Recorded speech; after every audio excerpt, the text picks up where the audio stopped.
Hello students, आप सभी का नियाला द विजन यूट्यूब चैनल में स्वागत है। आज हम लोग जो पढ़ने जा रहे हैं सीटेट और केवीएस के लिए, हम लोग क्या पढ़ने जा रहे हैं? सीटेट और केवीएस। सीटेट और केवीएस में पैडागोजी पढ़ने जा रहे हैं। आज हम ऐसा पैडागोजी पढ़ाने जा रहे हैं जो मैंने 2011 से लेकर 2022 तक मैंने जो अनुभव प्राप्त किया और मैं शुरू से बच्चों को बताता रहा हूँ, वो चीज़ आज बताने जा रहा हूँ आपको। यानी सीटेट का रामबाण पढ़ाने जा रहा हूँ आपको। यानी सीटेट का ब्रह्मास्त्र, केवीएस का ब्रह्मास्त्र, जो मैंने अपने अनुभव से प्राप्त किया है, जो मैंने अनुभव से ज्ञात किया है चीज़ को। तो आज हम लोग समझने का प्रयास करेंगे। मैंने ऊपर लिख दिया है पैडागोजी शिक्षण। पैडागोजी हिंदी का हो, चाहे साइकोलॉजी का हो, चाहे मैथ का हो, चाहे साइंस का हो, चाहे सोशल साइंस का हो, चाहे इंग्लिश का हो, चाहे संस्कृत का हो, चाहे सीटेट का हो, चाहे केंद्रीय विद्यालय का हो, चाहे नवोदय विद्यालय का हो, चाहे एनसीईआरटी का हो, चाहे आपको यूपी टेट का हो, चाहे अदर कोई भी टेट हो। अगर पैडागोजी का सवाल आता है तो उसके कैसे सोल्व करना चाहिए, जो मैं बच्चों को बताता था और समझाता था ये, तो उसी चीज़ को आज हम यूट्यूब पर आपको बताने जा रहा हूँ। मैं बच्चों को पहले भी समझाता था, और ये जो पैडागोजी है उसकी कुछ बातें समझनी है हमें, और समझ लेते हैं तो एक लंबी क्लास चलेगी आपकी, और जिसमें मैं कम से कम 100 से लेकर 150 शब्द, 150 लगभग शब्द, 150 जो है वर्ड्स हैं, उन वर्ड्सों को मैं समझाऊंगा और बताऊंगा ये। तो अब इसको समझने का प्रयास करना है। जो पैडागोजी है उसको दो भागों में बांटा गया है, ठीक है जी। ऐसे मैं दो तालिका बना लिया आपको, ठीक है। इसको मैंने लिख दिया। ये जो कॉन्सेप्ट है वो टीचर सेंटर अप्रोच, यानी कि शिक्षक केंद्रित दृष्टिकोण, और इधर जो मैंने लिखा आपको वो हुआ चाइल्ड सेंटर अप्रोच। ओके, बताते रहिएगा, कोई भी दिक्कत हो तो सब बताते रहिए, कोई दिक्कत नहीं है। दो है। अब देखिए ये जो पैडागोजी वो किस पर बेस है? वो है एनसीएफ 2005, और अभी कह सकते हैं एनसीएफ 2022। एनसीएफ 2005 है, चाहे एनसीएफ 2022 है, चाहे नई शिक्षा नीति 2020 है। वो क्या मानती है? वो यही मानती है कि बच्चों को कैसे पढ़ाना चाहिए, मतलब विद्यार्थी को कैसे पढ़ाना चाहिए, तो हमें चाइल्ड सेंटर अप्रोच के तहत पढ़ाना चाहिए। कभी सवाल परीक्षा में आ जाता है कि ये बताइए ये कि आप जो आपका एनसीएफ 2005 है वो कौन सी अवधारणा को स्वीकार करता है, तो आप क्या कहिएगा? Child centre approach. एक सवाल आपका यहीं से बन जाता है। दूसरा है कि पैडागोजी जो है, ठीक है, आपको कौन सी अवधारणा को स्वीकार नहीं करता है, एनसीएफ कौन सी अवधारणा को स्वीकार नहीं करता है। तो आप देखेंगे कि टीचर सेंटर अवधारणा को स्वीकार नहीं करता है। तो इस पेज पर हमने क्या किया? पैडागोजी को दो भागों में बांट दिया। यानी पैडागोजी में सवाल आएगा 1, 2, 3, 4, कोई भी सवाल आता है तो उसमें आप देखिएगा कि एक जो अवधारणा होगा वो चाइल्ड सेंटर होगा, और 3 जो अवधारणा होगा वो टीचर सेंटर होगा। अब तो बहुत बेसिक पॉइंट अगर आप समझ लेते हैं तो आपको पैडागोजी में कोई भी सवाल गड़बड़ नहीं होगा, आपका 100% सही होगा आपका ये। तो इसी पैडागोजी का मूल अवधारणा एनसीएफ 2005 है, ठीक है जी। तो चलिए एक सवाल तो आपका तैयार हो गया। इसीलिए एनसीएफ 2005 क्या है? आपके माई बाप हैं, आपके फादर और मदर जो है एनसीएफ 2005 है।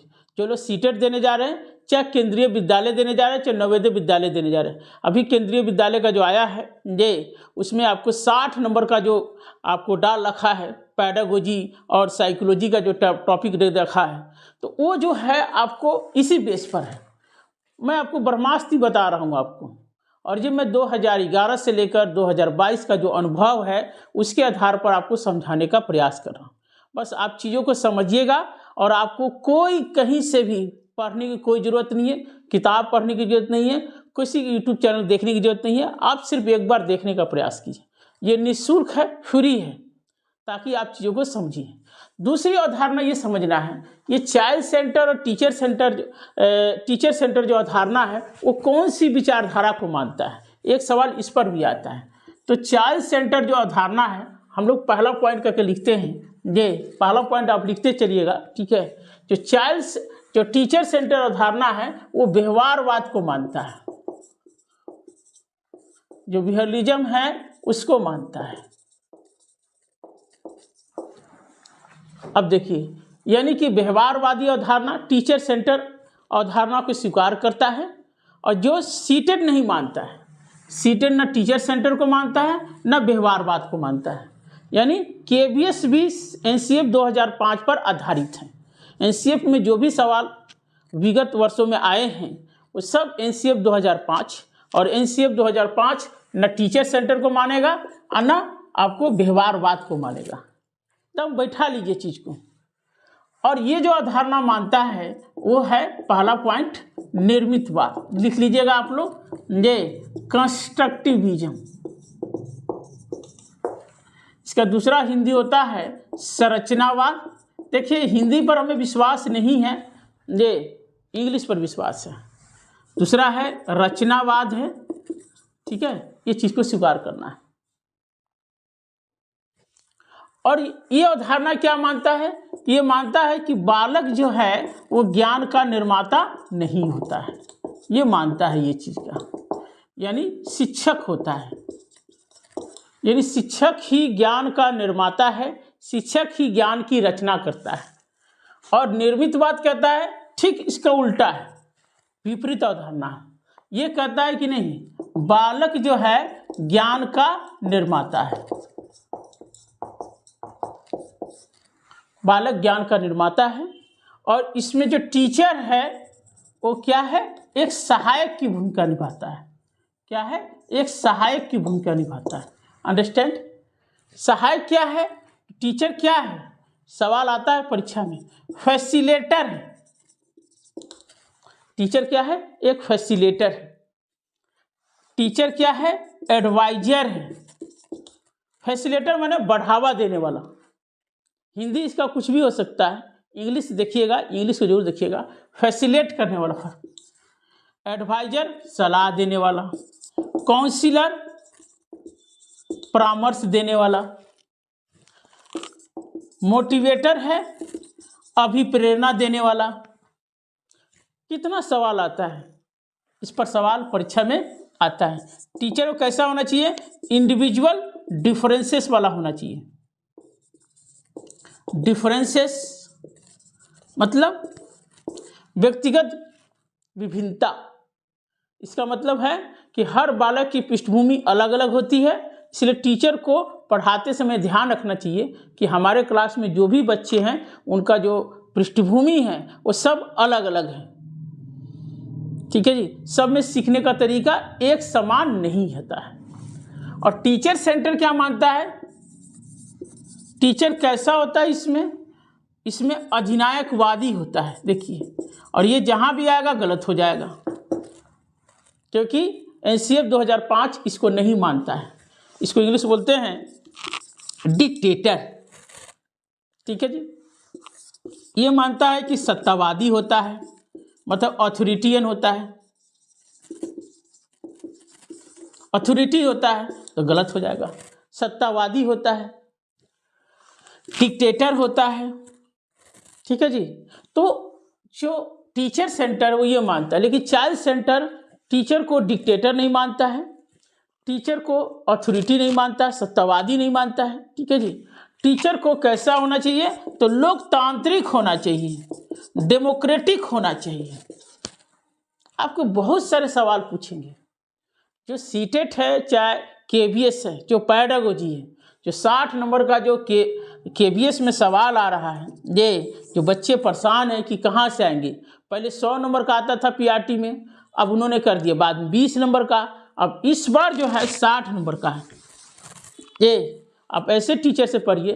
जो मेरा बैकग्राउंड है वो CI central institute of education Delhi विश्वविद्यालय, जहाँ पर रिसर्च होते हैं, जहाँ पर एनसीएफ 2005 या 2022 जैसे रिपोर्ट और नई शिक्षा नीति 2020 कि रिपोर्ट तैयार होते हैं।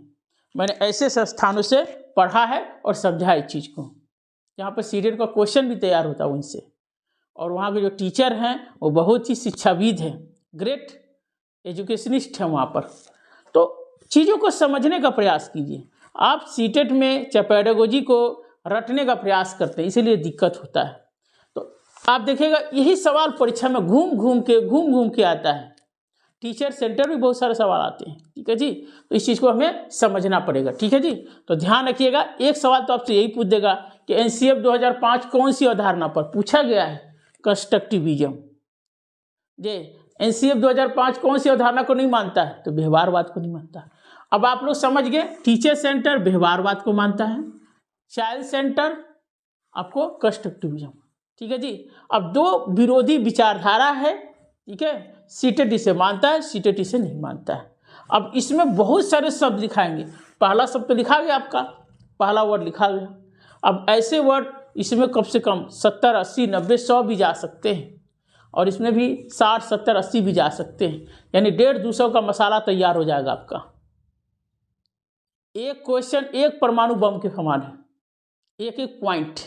अब मैं ऐसे नहीं कि लिखवा दिया छोड़ दिया, नहीं, आपको एक लंबा क्लास चलेगा और आपको देखना है और एक एक पॉइंट को समझने का प्रयास करना। मैं कोशिश करूंगा एक एक पॉइंट को समझाने का प्रयास करूंगा, क्योंकि मेरे पास टाइम की बहुत कमी रहती है। तो मैंने बहुत सारा क्लास अभी आपको जो है ऑनलाइन आके नहीं दिया है, लेकिन मैं सिर्फ टेप रिकॉर्डर के माध्यम से आपको पढ़ाने का प्रयास किया जितना मेरे पास समय है। मुझे लगा कि सीटेट का एग्ज़ाम जो है आज से शुरू हुआ, सॉरी मैं कल ही मुझे डालना चाहिए था, लेकिन डाल नहीं पाया। तो चलिए हम आगे बढ़ते हैं हम लोग। और जो केंद्रीय विद्यालय दे रहे हैं उनके लिए ब्रह्मास्त्र है, और जो सीटेट कल देने जा रहे हैं उनके लिए भी ब्रह्मास्त्र है। और इस वीडियो को आप ज़्यादा से ज़्यादा फैलाइए, बहुत काम आने वाला है और बहुत फायदा होने वाला है। यहाँ जो भी पढ़ा बताया जाएगा सीधे हिट करेगा। ये hit the target, set the target. Clear? चलिए, ओके, समझ गए सब लोग। चलिए अब दूसरे पॉइंट की ओर बढ़ते हैं हम लोग। दूसरा पॉइंट समझते हैं और समझने का प्रयास करते हैं।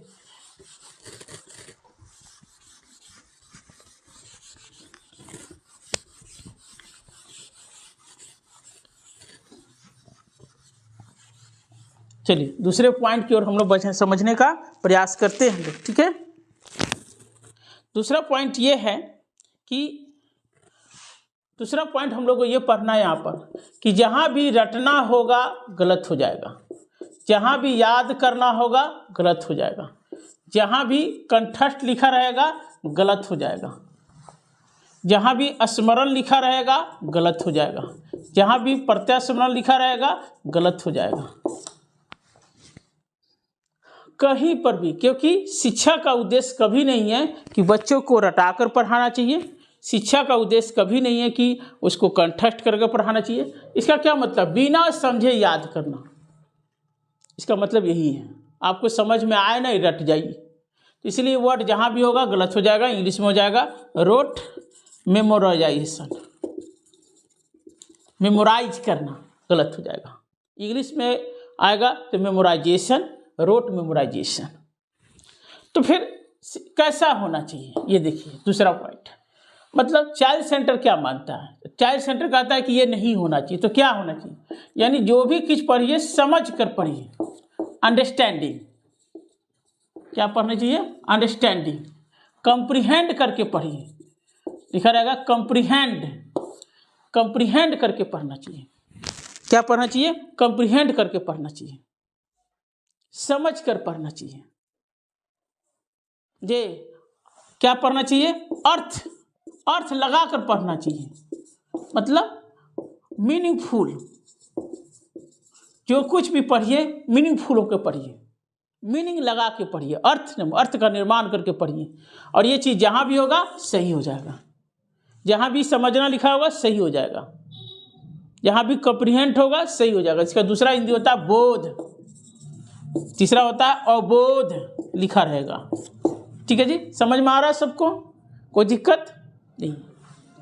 देख लीजिए, यही सब वर्ड है जो खेला बेला चलता है पूरा। ये चीज़ जो आपको समझना है और पकड़ना है इस चीज़ को, और आपने पकड़ लिया तो काम आपका हो गया। ठीक है जी, ये आपका ब्रह्मास्त्र है जो मैंने आपको बता दिया। ठीक है जी, पॉइंट नंबर, ठीक है। आगे बढ़ते हैं हम लोग,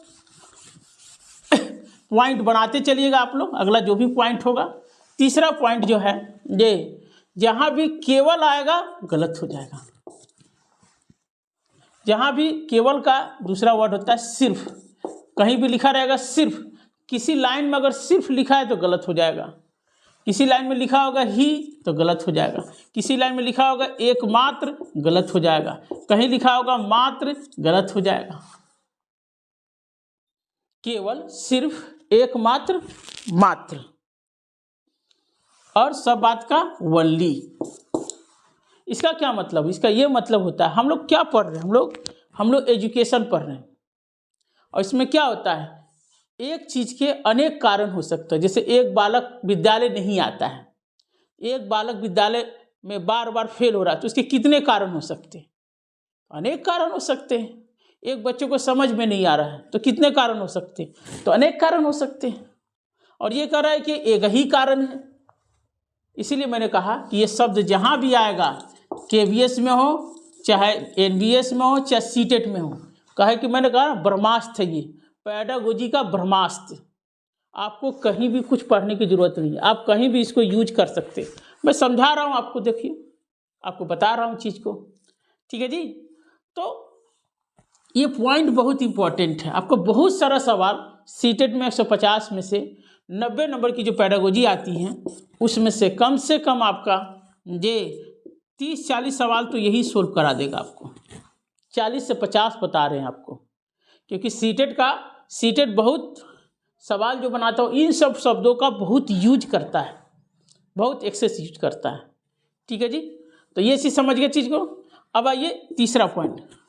अब ये कहेगा क्या कि बच्चों को कैसे पढ़ाना चाहिए, तो ये कहेगा विविध डाइवर्सिटी, विविध तरीके से पढ़ाना चाहिए। विविध तरीके से, चाहे लिखा रहेगा वैविध्य, चाहे लिखा रहेगा समृद्ध वातावरण,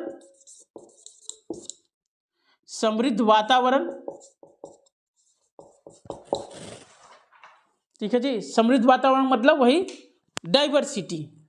ये लिखा रहेगा संदर्भ, मतलब उदाहरण, इंग्लिश हो गया कॉन्टेस्ट, एक ही वर्ड है, सब इसी में जुड़ा हुआ।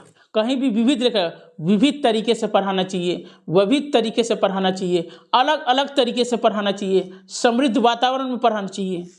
संदर्भ में मतलब, संदर्भ को मतलब अलग अलग उदाहरण से, अलग अलग तरीकों से पढ़ाने का प्रयास करना चाहिए, अलग अलग उदाहरण देकर पढ़ाना चाहिए, अलग अलग कॉन्टेक्स्ट में पढ़ाना चाहिए, ठीक है जी। तो इस तरह से बच्चों को पढ़ाने का प्रयास करना चाहिए, ठीक है जी। क्लियर? चलिए अगला पॉइंट हम लोग क्लियर करते हैं और समझने का प्रयास करते हैं, ठीक है जी, और देखने का प्रयास करते हैं चीज़ को। अगला पॉइंट है हमारे पास, चौथा नंबर पॉइंट है ये। चौथा नंबर पॉइंट ये दिया हुआ है कि जहाँ भी आ जाएगा लेक्चर में, लेक्चर माने भाषण देना, व्याख्यान देना, ये शब्द जहाँ भी आएगा गलत हो जाएगा। क्यों? क्योंकि आप किसके टीचर बनने जा रहे हैं, ये ध्यान रखिए। आप 1 से 5 के टीचर बनने जा रहे हैं, 6 से 8 के टीचर बनने जा रहे हैं। जो बीएड वाले हैं 1 से 5 और 6 से 8 हैं, जो डाइट किए हैं, जेबीटी किए हैं, पीआरटी किए हैं, वो 1 से 5 के। ऐसे टीचर को कैसे पढ़ाना चाहिए? कभी भी लेक्चर देके नहीं पढ़ाना चाहिए, ध्यान रखिए। जहाँ भी लेक्चर होगा, क्योंकि लेक्चर में हम क्या करते हैं, भाषण देते हैं, और भाषण क्या होता है, अमूर्त होता है। तो अगला पॉइंट लिख लीजिएगा, अमूर्त। अमूर्त शब्द जहाँ भी रहेगा गलत हो जाएगा। अमूर्त माने जो दिखता नहीं, क्या नहीं दिखता है, भाषा नहीं दिखता है, इसलिए भाषण देके नहीं पढ़ाना चाहिए। अंक नहीं दिखता है, गलत हो जाएगा। इसलिए बच्चों को मैथ में समस्या होती है। मैथ क्या है, अमूर्त चीज़ है ना, उसे समझ में नहीं आता है। सिंबल जितने होते हैं सब अमूर्त होते हैं, जितने भी शब्द होते हैं सब अमूर्त होते हैं, इसलिए छोटे बच्चों को समझ में नहीं आता है, ठीक है जी। तो चौथा पॉइंट हो गया लेक्चर मेथड से। लेक्चर जहाँ भी लिखा रहेगा गलत हो जाएगा। अगर हिंदी में लिखा हो भाषण या व्याख्यान देना, एक बार इंग्लिश जरूर पढ़ लीजिएगा, ध्यान में रख लीजिएगा, ठीक है जी। और पांचवा पॉइंट मैंने बता दिया, अमूर्त शब्द जहाँ भी रहेगा गलत हो जाएगा। पॉइंट बना लीजिएगा, पॉइंट आगे पीछे हो सकता है, कंसेप्ट मैं आपको बताते चल रहा हूँ। चौथा है कि इसमें अमूर्त तरीके से पढ़ा, तो बच्चों को कैसे पढ़ाना चाहिए, तो गतिविधि से पढ़ाइए। गतिविधि का मतलब क्रियाकलाप है, कोई क्रियाकलाप बनाइए, एक्टिविटी कराइए। खेल विधि है उसका प्रयोग करिए। खेल विधि में कई विधियां आती हैं, उसका प्रयोग करके हम बच्चों को पढ़ा सकते हैं। गतिविधि से पढ़ा सकते हैं, क्रियाकलाप से पढ़ा सकते हैं, एक्टिविटी से पढ़ा सकते हैं। ठीक है जी, लर्निंग बाय डूइंग से पढ़ा सकते हैं। इससे बच्चा जल्दी सीखता है और समझता भी जल्दी है इस चीज को। क्लियर हो गया चीजें? ओके, समझ में आ गया?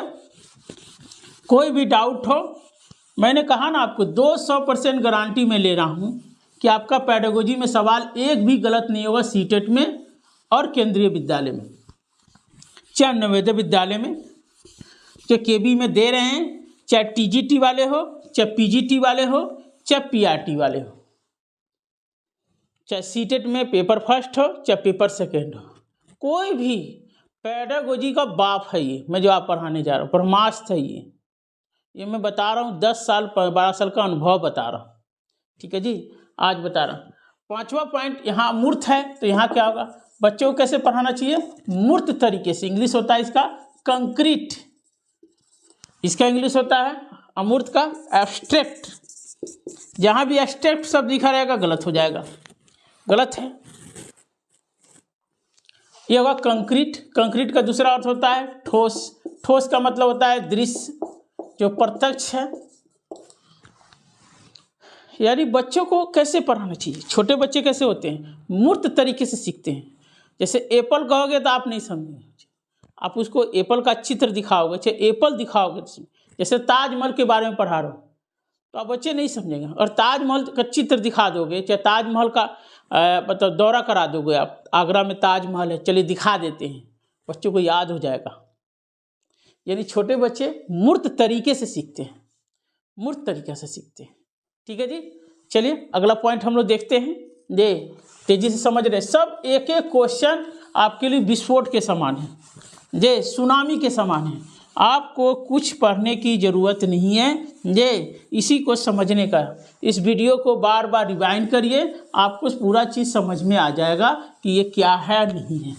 ठीक है जी, अगला पॉइंट हम लोग देखने का प्रयास करते हैं, ये कि चाइल्ड सेंटर में देखने का प्रयास करते हैं। अगला जो भी पॉइंट होगा ये देख लीजिएगा, छठा पॉइंट हम लोग चल रहे हैं ये चीज़ का। जहाँ भी सृजनात्मकता होगा, रचनात्मकता लिखा होगा, जिसका इंग्लिश होता है क्रिएटिविटी, चाहे क्रिएटिव, सही हो जाएगा। बच्चों को आप कैसे पढ़ाओगे, क्रिएटिव तरीके से पढ़ाओगे ना। और क्रिएटिव क्या होता है, क्रिएट माने क्रिएट शब्द से बना है, जो नए नए विचार को उत्पन्न करता है। क्या उत्पन्न करेंगे, नए नए विचार को उत्पन्न करेंगे। यानी बच्चे को पढ़ाते समय कोशिश करना चाहिए कि बच्चों में नए नए विचार उत्पन्न करवाइए, नई नई सोच, नए नए तरीके, नए नए आइडियाज विकसित कीजिए बच्चों में। इस तरह से पढ़े, नहीं कि रटाफिकेशन नहीं पढ़ाना चाहिए, घिसी पीटी नहीं पढ़ाना, लकीर का फकीर नहीं पढ़ाना चाहिए। मतलब पढ़ाने का तरीका क्या है, क्रिएटिव तरीका है। एक चीज में कई तरह से सोचे, यानी उसका दिमाग कैसा होना चाहिए, डाइवर्जेंट होना चाहिए। इसका हिंदी होता है अपसारी चिंतन, डाइवर्जेंट थिंकिंग। ये शब्द जहां भी आएगा ये सब सही हो जाएगा। ठीक है जी, अगला वर्ड की तरफ बढ़ते हैं हम लोग। कल्पनाशीलता, ये वर्ड इतना अच्छा प्यारा वर्ड है ना, इसे कहते हैं इमेजिनेशन करना। इमेजिनेशन करना बच्चों को कैसे पढ़ाना चाहिए, कल्पनाशीलता में, कल्पना करके। जितना बच्चा कल्पना करेगा, जितना कल्पना करने के लिए प्रेरित करेंगे बच्चों को, उतना बच्चा पढ़ेगा, लिखेगा, काम करेगा। ठीक है जी, ये ध्यान रखिएगा। तो ये बहुत अच्छा शब्द है कल्पनाशीलता, कल्पना करना। ठीक है, ये शब्द जहाँ भी होगा सही हो जाए। बच्चों में कल्पनाशीलता का विकास करना चाहिए। ठीक है, आठवां पॉइंट है अभिप्रेरणा। प्रेरणा, ये शब्द जहाँ भी होगा 200% गारंटी है सही होगा। इसका क्या मतलब होता है? मोटिवेशन इंग्लिश में हो गया। मोटिवेशन यानी बच्चों को सीखने सिखाने की प्रक्रिया के लिए तैयार करना चाहिए, ये तैयार करना चाहिए। जैसे आप बच्चों को पढ़ाने जाते तो कैसे करते? सबसे पहले बच्चे तैयार रहेंगे तब ना पढ़ाएंगे। और न केवल बच्चे बल्कि टीचर को भी तैयार रहना चाहिए, यानी both motivated teachers and students, यानी टीचर स्टूडेंट्स दोनों अगर मोटिवेटेड है, दोनों तैयार होंगे तभी सिखा सकते हैं, टीचर्स और स्टूडेंट्स। इसलिए 200% गारंटी सही है, सही होना ही है, सही होगा परीक्षा में। ऑप्शन में आ गया, मार दीजिए, गर्दा सही है आपका, कोई दिक्कत ही नहीं, चमत्कार है आपके लिए। ठीक है जी, तो ये है पॉइंट आपका बनते जाएगा। ठीक है, चलिए इसी में जैसे टीचर शब्द में आएगा मैं बताऊंगा आपको, ये जैसे से नोट्स में आते जाएंगे वैसे से मैं बताते जाऊंगा आपको और समझाते जाऊंगा।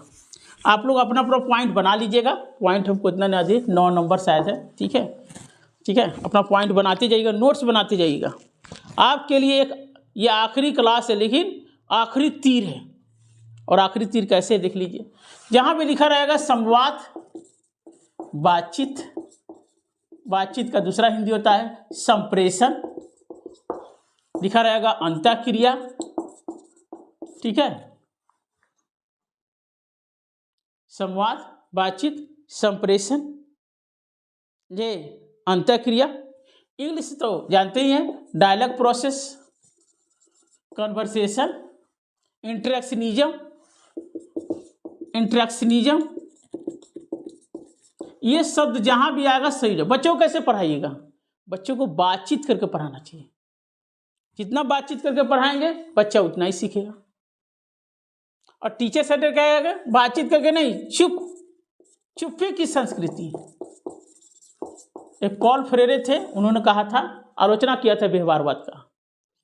ये कहेंगे कि चुप, यानी बच्चे जो बोले तो उसको चुप करा दीजिए, यानी शांत करा दीजिए, क्वाइटली। ये कहेगा बच्चों को शांत कर दो, बच्चों को बोलने पर रोक है।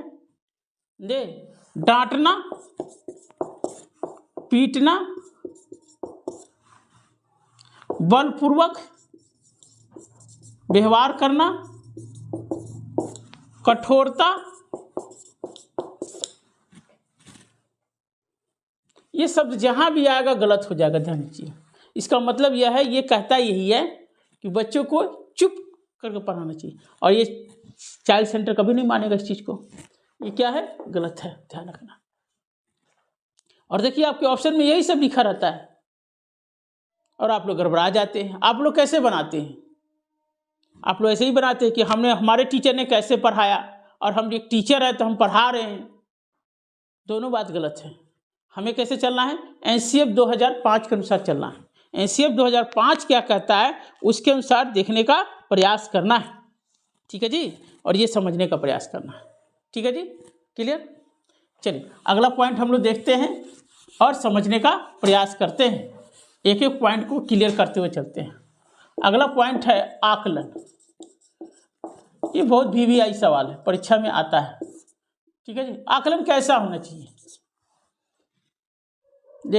अब देखिए ये क्या मानता है कि आकलन अंक के आधार पर नहीं होना चाहिए, ग्रेड के आधार पर आकलन नहीं होना चाहिए, रैंक के आधार पर आकलन नहीं होना चाहिए, पोजीशन के आधार पर आकलन नहीं होना चाहिए, पुरस्कार देकर बच्चों का आकलन नहीं करना चाहिए, दंड देकर बच्चों का आकलन नहीं करना चाहिए। बच्चों को लेबल नहीं देना चाहिए। लेवल का मतलब first level, second level, third level. First किया, सेकंड किया, थर्ड किया, ऐसे लेवल नहीं देना चाहिए। फेल और पास के आधार पर बच्चों का आकलन नहीं करना चाहिए। उत्तीर्ण अनुत्तीर्ण के आधार पर नहीं करना चाहिए। समझ रहे हैं? ये सब आप यही सब समझ लीजिए ना, आपका काम बन जाएगा। किसी बच्चे को अच्छा नहीं कहना चाहिए और ना किसी को बुरा कहना चाहिए। हम कहते हैं तुम इंटेलिजेंट हो, तुम गोबर हो, तुम मंकी हो, तुम डंकी हो, तुम पागल हो, इस तरह का वर्ड नहीं यूज करना चाहिए। सभी बच्चों का, क्योंकि हम एक टीचर हैं, हम पढ़ाने आए हैं, तो हम सभी बच्चों को पढ़ाने आए हैं ना, कि हम एक बच्चे को पढ़ाने आए, ये बताइए। और जो क्लास में आगे जो बच्चे बढ़ते हैं उन्हीं को आगे का विकास करते जाते हैं। अब पीछे क्या करेंगे, पीछे क्या करेंगे, पीछे के लिए क्या करना है? पीछे वाले को सत्य उधर नालायक है, डफर है, वो तो कुछ करेगा ही नहीं। तो सैलरी किस बात के लिए दिया जा रहा है आपको? आपके क्लास में अगर 40 बच्चे हैं तो सबका साथ है, सबका विकास करना पड़ेगा आपको, और सबका प्रयास है, सब में विश्वास करना पड़ेगा आपको। ये तो आकलन अच्छा और बुरा कह के नहीं करना है ना। अंक पर आधार, अंक जहाँ भी होगा गलत हो जाएगा, ग्रेड जहाँ भी होगा गलत हो जाएगा, रैंक जहाँ भी होगा गलत हो जाएगा, पोजीशन जहाँ भी होगा गलत हो जाएगा, पुरस्कार जहाँ भी होगा गलत हो जाएगा, दंड जहाँ भी होगा गलत हो जाएगा, फेल।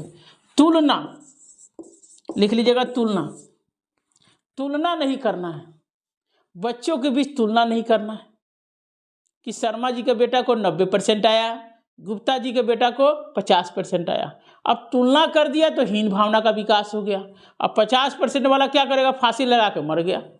ले लीजिए, खेला हो गया, उसमें हो गया आपका। तो हम यही कहना चाह रहे हैं कि तुलना नहीं करना है। एनसीएफ कहता है तुलना नहीं करना है, प्रतियोगिता नहीं कराना है, प्रतिस्पर्धा नहीं कराना है, लिख लीजिएगा, प्रतियोगिता नहीं कराना है, कंपटीशन नहीं कराना है। क्या है? तो कंपटीशन नहीं कराना है, बच्चों में कंपटीशन कभी नहीं कराना। क्या कराना है? सहयोग से, सबका साथ, समावेशी शिक्षा के माध्यम से, सबका साथ, सबका विकास, इस तरह से पढ़ाने का प्रयास हमें करना चाहिए। ठीक है जी, इस तरह से पढ़ाने का प्रयास करना चाहिए हमें चीज़ को। ठीक है जी, ये बहुत महत्वपूर्ण पॉइंट है जो मैंने आपको बता दिया। आप पूरा कोचिंग किए होंगे, चाहे क्लास किए होंगे, अब मैं चुटकी में समझा दिया आपको, गागर में सागर भर दिया आपको। लीजिए ये विविधता मैंने एकता ला दिया आपको, बस एक चुटकी में ख़त्म कर देना है। ये एनसीएफ 2005, मैं नहीं कुछ बोल रहा हूँ, एनसीएफ 2005, एनसीएफ 2022 और नई शिक्षा नीति 2020 ये कहता है। उसी के आधार पर हम बताने का प्रयास कर रहे हैं। लेबल नहीं होना चाहिए बच्चों को, नहीं अच्छा हो, उत्कृष्ट हो, तुम कमज़ोर हो तो तुम तेज हो, कभी नहीं कहना चाहिए बच्चों को।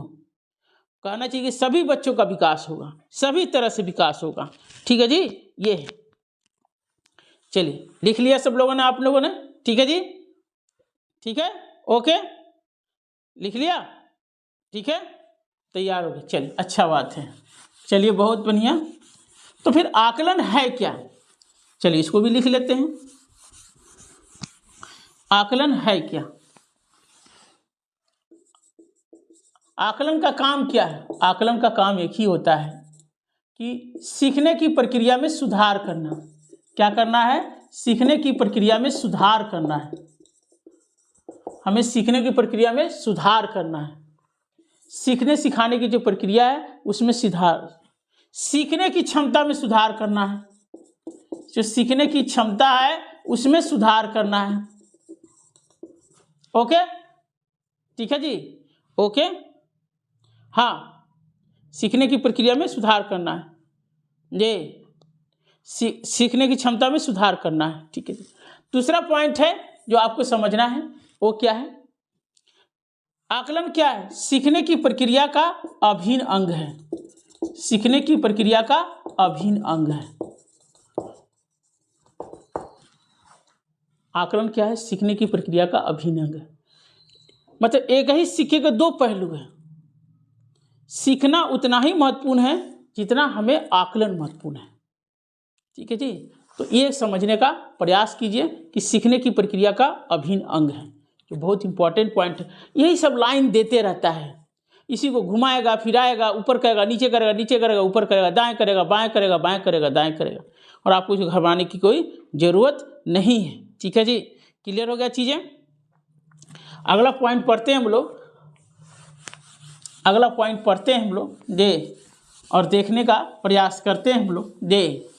अगला पॉइंट है त्रुटि, मतलब गलती, मतलब एरर, यही सब लिखा रहता है। जब बच्चे पढ़ते हैं, सीखते हैं, तो बच्चे गलती करते हैं। तो गलती के संबंध में हमारे समझ दो अवधारणा है।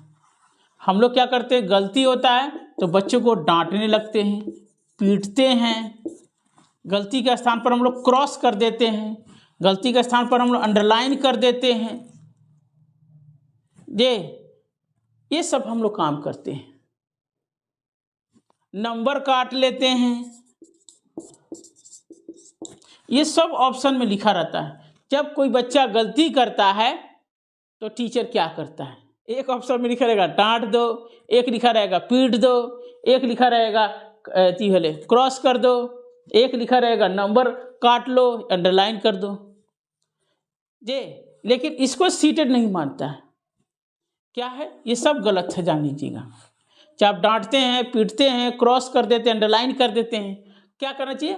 त्रुटि क्या है? सीखने की प्रक्रिया का हिस्सा है। क्या है? हिस्सा है। जब भी कोई बच्चा सीखेगा तो गलती तो करेगा ही। मानव अपूर्ण है, पूर्ण नहीं है, परफेक्ट नहीं है, गलती तो करना ही है। लेकिन गलती करता है, गलती क्या है? उस खिड़की के समान है। गलती क्या है? एक खिड़की के समान है भाई, जो हमें बताता है कि बच्चे ने कितना चिंतन किया और बच्चे ने क्या सीखा और क्या नहीं सीखा। बच्चे ने क्या सीखा और क्या नहीं सीखा, देखिए लिखा हुआ है। उस खिड़की के समान है, उस खिड़की के समान है जो हमें बताता है। जैसे मैं आपका टेस्ट लेता हूँ तो आप गलती करते हैं, हमें पता चल जाता है कि आपका लेवल इतना है, आपकी समस्या यहाँ पर है, आप इतना चिंतन करते हैं। ठीक है जी, तो ये ध्यान रखिएगा। डांटना, पीटना, नंबर काट लेना, अंडरलाइन कर देना, ये सब चीज़ें गलत होती हैं, ये सही नहीं है। लेकिन हम व्यवहार में यही करते हैं और आप लोग यही मार के आइएगा, जबकि एनसीएफ 2005 इसको मानता ही नहीं है। क्लियर?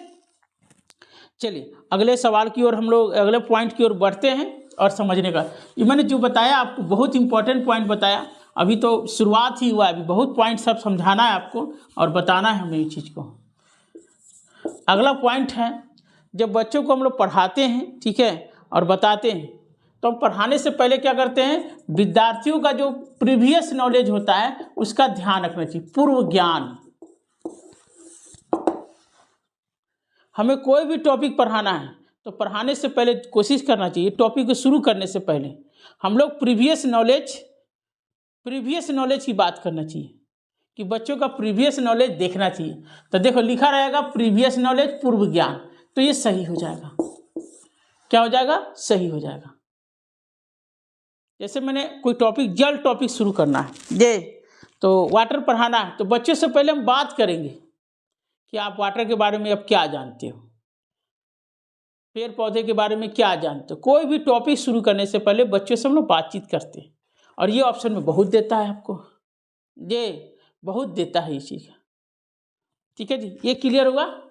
अब आइए 13वां पॉइंट हम लोग बात करते हैं। अगला जहाँ भी लिखा रहेगा परिचर्चा, चर्चा, डिस्कशन, सही। बच्चों को कैसे पढ़ाना चाहिए? चर्चा करके पढ़ाना चाहिए, पर चर्चा करके पढ़ाना चाहिए। जितना डिस्कशन कराएंगे बच्चा उतना ही पढ़ेगा और उतना ही चीज़ों को समझेगा। ठीक है जी, आपको ये चीज़ समझने का प्रयास करना है। चलिए थोड़ा सा आपको टीचर सेंटर में देखते हैं। अगला पॉइंट, अगला जो भी पॉइंट होगा बना लीजिएगा आप लोग। जहाँ भी लिखा रहेगा यंत्रवत, लिखा रहेगा यंत्रवत, यंत्रवत लिखा रहेगा, इसका नाम इंग्लिश होता है मैकेनिज्म। ये गलत होता है। यंत्रवत का मतलब होता है बिना समझे कार्य करना, विदाउट थिंकिंग टू वर्क। जहाँ भी लिखा रहेगा यंत्रवत तरीके से पढ़ना चाहिए, यंत्रवत ढंग से अधिगम करना चाहिए, गलत हो जाएगा, तब गलत हो जाएगा, जान लीजिएगा। ठीक है जी, गलत हो जाएगा। ये सब कुछ वर्ड हैं और बहुत सारा यूट्यूब चैनल में मैंने देख रहा हूँ, इसी को इन्होंने निगेटिव और पॉजिटिव वर्ड बना दिया है। ये निगेटिव है, ये पॉजिटिव, ऐसा क्यों वो कर रहे हैं आप लोग? खुलेआम बताइए ना कि निगेटिव का मतलब होता है टीचर सेंटर और पॉजिटिव का मतलब चाइल्ड सेंटर। एनसीएफ 2005 बताता है इस चीज़ को। निगेटिव पॉजिटिव वर्ड क्या होता है? क्या है निगेटिव पॉजिटिव वर्ड? क्या उसके पीछे कोई कॉन्सेप्ट नहीं है? क्या कॉन्सेप्ट है उसको बताइए बच्चों को। निगेटिव है तो पॉजिटिव है, मतलब जैसे लग रहा है अटपटा टाइप का लगता है, मुझे जैसे लगता है। बाकी आप लोग देख लीजिएगा। जे अगला पॉइंट है टीचर सेंटर में देखेंगे जो गलत होता है, दोहराना। जहाँ भी रहेगा दोहराना गलत होगा, दोहराना होगा। जैसे एक ही चीज़ को हम बार बार हम लोग दोहराते हैं, सीटेट नहीं मानता है, कहता है कि दोहराना नहीं चाहिए। इसका मतलब बिना समझे बार बार दोहरा रहे हैं। जे दोहराना, पुनरावृत्ति करना। अच्छा, शुद्ध वर्ड हो गया पुनरावृत्ति, रिपीटिशन करना, रिपीट करना। ये जहाँ भी रहेगा गलत हो जाएगा, पुनरावृत्ति रहेगा गलत हो जाएगा। जे लिखा रहेगा कि 20 बार लिखिए, 20 बार लिखना, 10 बार लिखना लिखा रहेगा, ये गलत हो जाता है। कोई बच्चा गलती करता है या कोई चीज़ लिखता है, आपको कहिएगा 10 बार लिखो, 5 बार लिखो, 9 बार लिखो। ये क्या मतलब लिखना लिखना? 10 बार लिखिए, 20 बार लिखिए, क्या है ये? जब बच्चा 1 बार 2 बार नहीं समझा, 20 बार में क्या समझेगा? हमें बच्चों को समझाने पर बल देना है, ठीक है। इसी में लिखा रहेगा अनुकरण करना, नकल करना, अनुसरण करना, कॉपी करना, यही होता है, गलत होता है। जे बच्चों को अनुकरण करके नहीं पढ़ाना चाहिए, अनुसरण करके नहीं पढ़ाना चाहिए, नकल करके नहीं पढ़ाना चाहिए, कॉपी करके नहीं पढ़ाना चाहिए, ठीक है जी। और ये ठीक है जी, और ये काम होना चाहिए, क्लियर। और इसी में लिखा रहेगा श्रुत लेख, ठीक है। श्रुत का लेख का मतलब वही हुआ ये डिक्टेशन। डिक्टेट नहीं कराना चाहिए बच्चों को। जैसे टीचर बोलते हैं, श्रुत माने सुनना और लेख माने लिखना। जैसे टीचर ने बोला ये और बच्चे चुपचाप लिखते हैं, इसमें बच्चे अपना कहाँ चिंतन किया ही नहीं चिंतन बच्चे। इसीलिए श्रुत लेख जहाँ भी होगा गलत हो जाएगा, ध्यान में रखिएगा। नकल करना, अनुसरण करना, अनुकरण करना, कॉपी करना, रिपीट करना, दोहराना, पुनरावृत्ति करना, ये सब गलत। चाहे मैथ में भी क्यों ना हो, गलत हो जाएगा। मैथ को कहते हैं वो लोग प्रैक्टिस करना, अभ्यास करना, ये इसी में हो जाएगा अभ्यास करना। अभ्यास करना गलत है, प्रैक्टिस करना गलत है, ठीक है जी। चल रहा है सही से, ठीक है, ओके। ये सब गलत है। प्रैक्टिस करना, कितना प्रैक्टिस करें? 5 बार करें, 10 बार करें। हमें कोई भी चीज़ पढ़ना है तो हमें समझ कर पढ़ना है, और जितना समझेंगे उतना चीज़ों को समझेंगे। क्लियर चीज़ें ये चीज़ें। तो चलिए अब आगे हम लोग बढ़ते हैं और अगला पॉइंट की ओर हम लोग बढ़ते हैं। नोट्स में देखते हैं अगला पॉइंट क्या है, जरा देखते हैं। Clear, okay. चलिए और अगला पॉइंट हम लोग देखते हैं। काफ़ी पॉइंट हमने बता दिया आपको, और आप लोग धैर्य रखिए, बहुत काम आने वाला है ये। मतलब कहा जाता है कि 100 सोनार का 1 लोहार का, वही वाला बात है। आज लोहार वाली बात होगी आपके साथ, और आप जुड़े रहिए और आपको दम बहुत काम आने वाला है। आप जो चीज़ें जितनी पढ़ रहे हैं ये बहुत मैं शुरू से बच्चों को पढ़ाता रहा। मेरा नाम निराला सर है, मुझे सब लोग निराला सर के नाम से जानते हैं। ऐसे पूरा नाम प्रभात कुमार निराला है, और मैंने 18 वर्ष की उम्र में ही एसएससी निकाल लिया था, बैंक क्लर्क का भी निकाल लिया था, रिजाइन दे दिया। फिर यूपीएससी का मैंने तैयारी किया, 2 बार इंटरव्यू दिया, पीसीएस का भी कई बार इंटरव्यू दिया, सिलेक्शन नहीं हुआ। और डीएसएसपी में भी नौकरी किया, केबीएस में भी नौकरी किया, और इस समय मैं असिस्टेंट प्रोफेसर के पद पर आसीन। और मैंने कोचिंग भी चलाया, कोचिंग तो काफ़ी दिन चलाया मैंने। आईएएस वालों को भी कोचिंग पढ़ाया मैंने, और केबीएस का भी, एनबीएस का भी। सीटेट का तो कोई कहना ही नहीं था, ये सब हमारे बाएं हाथ का खेल था। ये सब सीटेट में पास कराना बाएं हाथ का खेल था। जो सब बच्चे यहीं से हार जाते थे तो हमारे यहाँ पाते थे। तो ये मैं शौक़ के लिए पढ़ा रहा हूँ, मुझे ऐसा लगता है कि पढ़ाना चाहिए। टीचर है, टीचर का असली गुण जो क्वालिटी होता है वो पढ़ाना, ज्ञान का प्रसार करना, ठीक है। चलिए हम लोग अगले पॉइंट की ओर बढ़ते हैं, और टीचर सेंटर चाइल्ड सेंटर को देखते हैं। जो लोग बीच में समय जुड़ रहे हैं फिर से, तो मैं उनको बता दूंगा कि टीचर सेंटर का मतलब होता है इसे सीटेड नहीं स्वीकार करता है। चाइल्ड सेंटर का मतलब होता है इसे सीटेड स्वीकार करता है। इसमें बहुत सारे वर्ड लिखा चुका हूँ, इसमें भी बहुत सारे वर्ड लिखा चूँगा। फिर आगे से वर्ड शुरू करते हैं। अगला पॉइंट है इसमें चाइल्ड सेंटर में कि खोज करना लिखा रहेगा, खोज करना, चिंतन करना लिखा रहेगा, डिस्कवरी, थिंकिंग। ये जहाँ भी होगा सही हो जाएगा। हम बच्चों को क्यों पढ़ाते हैं? खोज करने के लिए प्रेरित करते हैं, चिंतन करने के लिए प्रेरित करते हैं, नहीं इसके लिए प्रेरित करते हैं। ये वर्ड आपको देखिए हमेशा आएगा और आपको मार देना है, सही होगा चीज़ को। ठीक है जी। इसमें आता है कि निर्देश देना। निर्देश देना मतलब आदेश देना। बच्चों को आदेश नहीं देना चाहिए, निर्देश नहीं, इंस्ट्रक्शन। इंग्लिश में लिखा रहेगा इंस्ट्रक्शन, गलत होता है। बच्चों को निर्देश देके नहीं पढ़ाना चाहिए, आदेश देके नहीं पढ़ाना चाहिए, इंस्ट्रक्शन देके नहीं पढ़ाना चाहिए। क्लियर। अगला पॉइंट पढ़ते हैं, समावेशी शिक्षा। देखिए एनसीएफ 2005 हो, चाहे एनसीएफ 2022 हो, चाहे नई शिक्षा नीति 2020, समावेशी शिक्षा की बात करता है।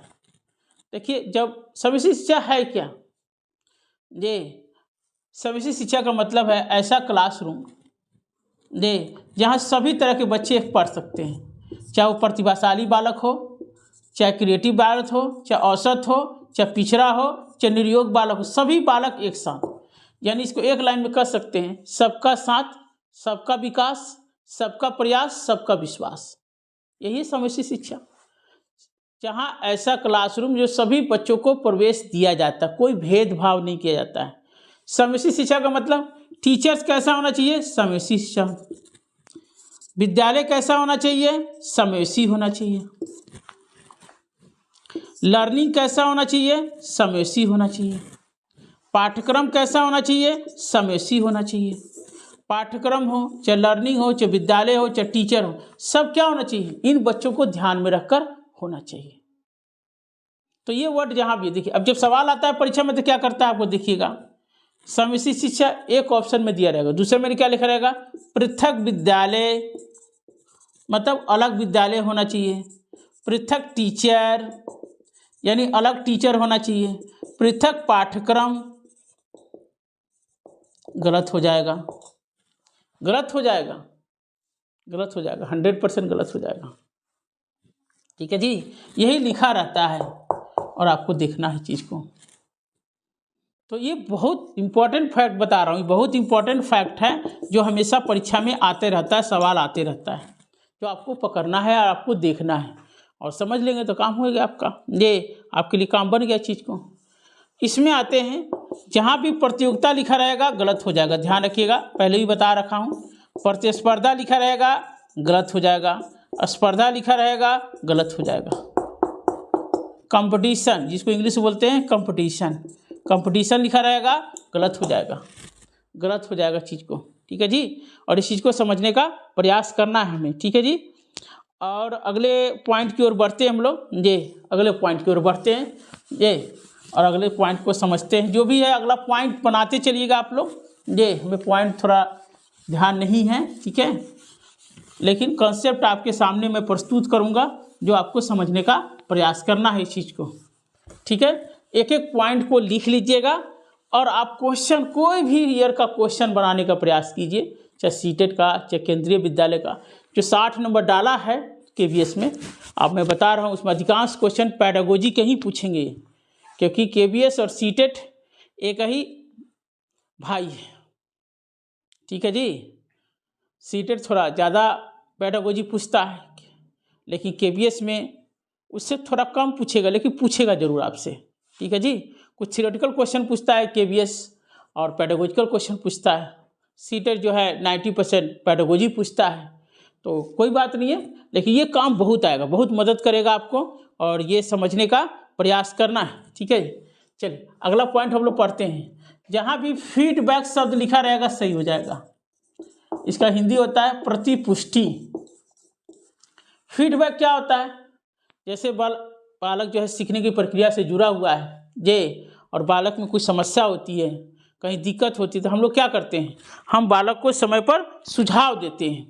हम लोग क्या करते हैं, समय पर सुझाव देते हैं, सुझाव देते रहते हैं, परामर्श देते रहते हैं, सलाह देते रहते हैं। इसी को आ जाता है फीडबैक।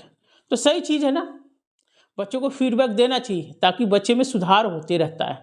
तो ये फीडबैक जहाँ भी होगा सही होगा, ध्यान में रखिएगा। फीडबैक शब्द बहुत इंपॉर्टेंट शब्द है आपके लिए और आपके काम का शब्द है, बहुत इंपॉर्टेंट शब्द है, ठीक है। अगला पॉइंट है, जो कक्षा की जो शिक्षा है, जो क्लास की जो शिक्षा है, उसे क्या करना चाहिए, बाहर की शिक्षा से जोड़ना चाहिए, ठीक है। ये एनसीएफ का लाइन है पूरा, ये पूरा एनसीएफ का लाइन है जो आपको समझना है। ये मतलब क्लासरूम में जो शिक्षा दी जा रही है उसको बाहर की शिक्षा से जोड़ने का प्रयास करना है, ठीक है जी। तो इस तरह से हमें जानना है इस चीज़ को। ये लाइन हमेशा आता है परीक्षा में। ये जैसे पहले क्या होता था, जो क्लास की पढ़ाई को ही अच्छा माना जाता था, लेकिन अब क्या है, क्लास की पढ़ाई को बाहर की शिक्षा से जोड़ते हैं। जैसे आपका जो नई शिक्षा नीति मतलब जो है एनसीएफ 2005 है, सी का मतलब कंटिन्यूअस, और सी का मतलब होता है कम्प्रिहेंसिव, आई का मतलब इवैल्यूएशन। कम्प्रिहेंसिव माने क्या हुआ, व्यापक। व्यापक क्या हुआ, क्लास के अंदर की शिक्षा और क्लास के बाहर की शिक्षा दोनों का ही मूल्यांकन होगा। और पहले क्या होता था, क्लास के अंदर का होता था, क्लास के बाहर का नहीं होता था। तो ये हो गया सी का मतलब। यही है सवाल, पूछता है, खूब पूछता है परीक्षा में, काफ़ी सवाल पूछते हैं इससे ये, और ये देखने का प्रयास करना है। इधर हम लोग पॉइंट देखते हैं, टीचर सेंटर में जो गलत होता है, जो तथ्य, जहाँ भी फैक्ट लिखा रहेगा गलत हो जाएगा। तथ्य को क्या करना, अगर कोई जैसे ताजमहल कहाँ स्थित है तो आपको याद ही करना पड़ेगा, इसलिए तथ्य जहाँ भी होगा गलत हो जाएगा, क्योंकि इसे हमें रटना पड़ता है। तो तथ्यात्मक लिखा रहेगा, तथ्य लिखा रहेगा, फैक्ट लिखा रहेगा, इसी का हो जाता है सूचना, यही लिखा रहेगा जानकारी, गलत हो जाएगा। सूचना प्राप्त करना है, जानकारी प्राप्त करना है, फैक्ट प्राप्त करना है, नहीं तथ्य प्राप्त करना है, ये गलत होता है, ध्यान रखना चीज़ को, गलत होता है, ठीक है। चलिए, जो आपको एक बहुत इंपॉर्टेंट फैक्ट बताने जा रहा हूँ, जहाँ भी लिखा रहेगा एक समान तरीका, गलत हो जाएगा। एक समान पद्धति, गलत हो जाएगा। एक समान लक्ष्य, गलत हो जाएगा। एक समान विधि, गलत हो जाएगा। एक समान व्यवहार, गलत हो जाएगा। अब खुद सजिएगा, आपकी क्लास में 40 बच्चे हैं, ठीक है, और क्या 40 बच्चों का व्यवहार एक समान होता है? नहीं होता है। 40 बच्चों का पृष्ठभूमि एक समान होता है? तो नहीं होता है। सबकी पृष्ठभूमि अलग अलग होता है, ये सबका पढ़ने का तरीका अलग होता है, सबके सीखने का तरीका अलग होता है, ये कार्य करने का तरीका अलग होता है। इसलिए देखिए लिखा रहेगा, एक रूप लिखा रहेगा, यूनिफॉर्म लिखा रहेगा इंग्लिश में। तो ये ध्यान रखिएगा, ये खूब पूछता है सीटेट में और केबीएस में भी खूब पूछता है। तो इस वर्ड को थोड़ा सा ध्यान रखिएगा, वर्ड को। और इसका ठीक उल्टा वर्ड अगर देखिएगा, इसी का ठीक उल्टा वर्ड देखिएगा, तो इसका उल्टा होता है व्यक्तिगत विभिन्नता, इंडिविजुअल डिफरेंसेस। ये शब्द जहाँ भी रहेगा सही हो जाएगा। अगर ऑप्शन में कहीं पर भी व्यक्तिगत विभिन्नता दिया हुआ है तो सही होगा आपका, ठीक है जी, एकदम सही होगा, 100% सही होगा। क्यों? व्यक्तिगत विभिन्नता का मतलब यह होता है कि क्लास में जितने भी बच्चे हैं सबका सोचने का तरीका एक समान नहीं है, पढ़ने का तरीका एक समान नहीं है, ये और मतलब सीखने का तरीका एक समान नहीं है, सीखने की गति एक समान नहीं है, ये कहता है। इसका ठीक उल्टा ये है, इसका उल्टा ये है। ये जहाँ भी होगा गलत हो जाएगा, ध्यान रखिएगा चीज़ को, और ये जहाँ भी लिखा रहेगा सही हो जाएगा, ठीक है जी, क्लियर। चलिए अब एक पॉइंट को समझते हैं और आगे बढ़ने का प्रयास करते हैं, और आप इसको लिखते रहिएगा, जहाँ भी डाउट होगा कमेंट बॉक्स में लिखिएगा, और आपको अच्छा लगे तो पॉजिटिव रिस्पॉन्स दीजिएगा, अगर आपको लगे कि इसमें कुछ कमी है तो सुझाव दीजिएगा। जितना सुझाव दीजिएगा उतना हम लोग आगे बढ़ने का कार्य करेंगे और काम करेंगे, ठीक है जी। चलिए आगे हम लोग बढ़ते हैं। ये एक इसमें वर्ड आता है विवेचनात्मक शिक्षा शास्त्र या चिंतन। इसका मतलब होता है आलोचनात्मक चिंतन। ये जो वर्ड है वो है एनसीएफ 2005 का वर्ड है ये, ठीक है। आलोचनात्मक चिंतन, ये जहाँ भी होगा सही हो जाएगा। इसका मतलब वही है, बच्चों को जो भी कुछ पढ़ाना है आलोचनात्मक तरीके से पढ़ाइए, लॉजिकल तरीके से पढ़ाइए, तार्किक तरीके से पढ़ाइए, ठीक है, क्रिटिकल थिंकिंग लेकर पढ़ाइए। और जितना क्रिटिकल थिंकिंग लेकर पढ़ाएंगे बच्चों में पढ़ने की प्रवृत्ति उतना ही तेज होगी। अगला पॉइंट पढ़ते हैं और समझने का प्रयास करते हैं। अगला पॉइंट हम लोग का है, जहाँ भी संवेदनशीलता लिखा रहेगा सही हो जाएगा। बच्चों को कैसे पढ़ना चाहिए? संवेदनशीलता होके, संवेदनशील, सेंसिटिव होके। जितना बच्चों को सेंसिटिव करिएगा, लगाव जितना रहेगा, टीचर स्टूडेंट्स के बीच में जितना लगाव रहेगा, जितना संपर्क बढ़ेगा, जितना एक दूसरे को समझेंगे, सीखने की प्रक्रिया उतनी ही अच्छी होगी, ठीक है। एक वर्ड है अगला, प्रगतिशील शिक्षा। ऐसे जॉन डीवी का विचार था प्रोग्रेसिव एजुकेशन। अगर परीक्षा में पूछ दे कि प्रोग्रेसिव एजुकेशन का विचार किसने दिया था, तो जॉन डीवी ने दिया था। ये प्रयोजनवादी था, प्रैग्मेटिज्म था, ये प्रयोजनवादी था, जान लीजिए, प्रयोजनवादी था। इन्हीं का सिद्धांत दिया हुआ है प्रोजेक्ट मेथड। प्रोजेक्ट मेथड इन्हीं का दिया हुआ है, प्रोजेक्ट मेथड, ठीक है। प्रोजेक्ट मेथड कहेगा, प्रोजेक्ट मेथड किसने दिया? तो जॉन डीवी ने दिया था, ठीक है। प्रयोजनवादी थे। प्रोग्रेसिव एजुकेशन, प्रोग्रेसिव एजुकेशन क्या है? वही है, चाइल्ड सेंटर का ही नाम है, दूसरा नाम है प्रगतिशील शिक्षा। अगर लिख देंगे प्रगतिशील शिक्षा के अनुसार ये है, तो आपको डरने की कोई ज़रूरत नहीं है, कन्फ्यूज होने की कोई ज़रूरत नहीं है। जो चाइल्ड सेंटर दिया वही ये चीज़ है, ठीक है जी। तो ये है प्रगतिशील शिक्षा, ठीक है जी। तो ये चीज़ हमें समझना है और देखना है, ठीक है जी।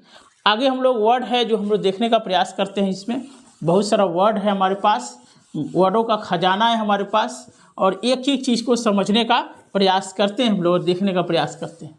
जहाँ भी लिखा रहेगा अवलोकन, इसी का दूसरा हिंदी होता है प्रेक्षण, ठीक है जी। इसी का इंग्लिश होता है ऑब्जर्वेशन, सही हो जाएगा। बच्चों को कैसे पढ़ाना चाहिए? अवलोकन करके पढ़ाना चाहिए। जितना बच्चा अवलोकन करेगा, जितना बच्चा ऑब्जर्व करेगा, जितना प्रेक्षण करेगा, ठीक है जी, प्रेक्षण करेगा उतना ही चीज़ों को वो सीखेगा। ये प्रेक्षण करेगा तो उतना ही चीज़ों को सीखेगा, ठीक है जी। ये दूसरा वर्ड है कि लिखा रहेगा ऑप्शन में, निजी अनुभव, अपनी बात कहना, प्रतिक्रिया देना, स्वानुभव, स्वविचार, स्वाभिव्यक्ति, लिखा रहेगा, ये सब वर्ड लिखा रहता है। सेल्फ एक्सपीरियंस, बच्चा अपने अनुभव के आधार पर अपना विचार देता है, सही। ये अपने विचार प्रस्तुत करता है, सही। प्रतिक्रिया देता है, सही। स्वविचार देता है, सही, ठीक है जी।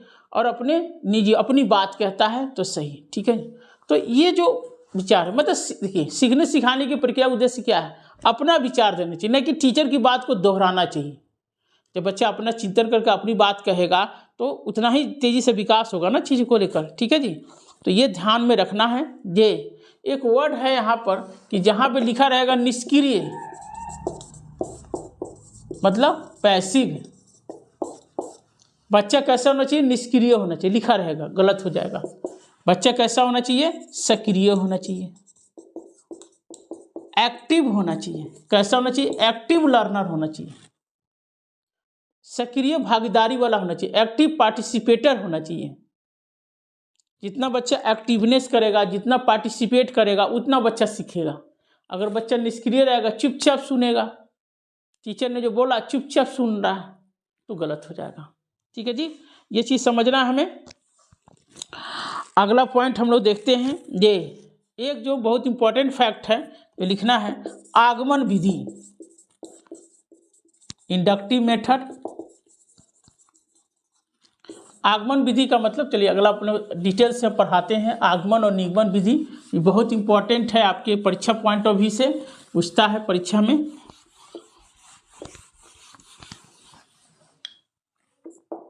देखिए आगमन विधि, ठीक है जी, क्लियर हो रहा है सबका?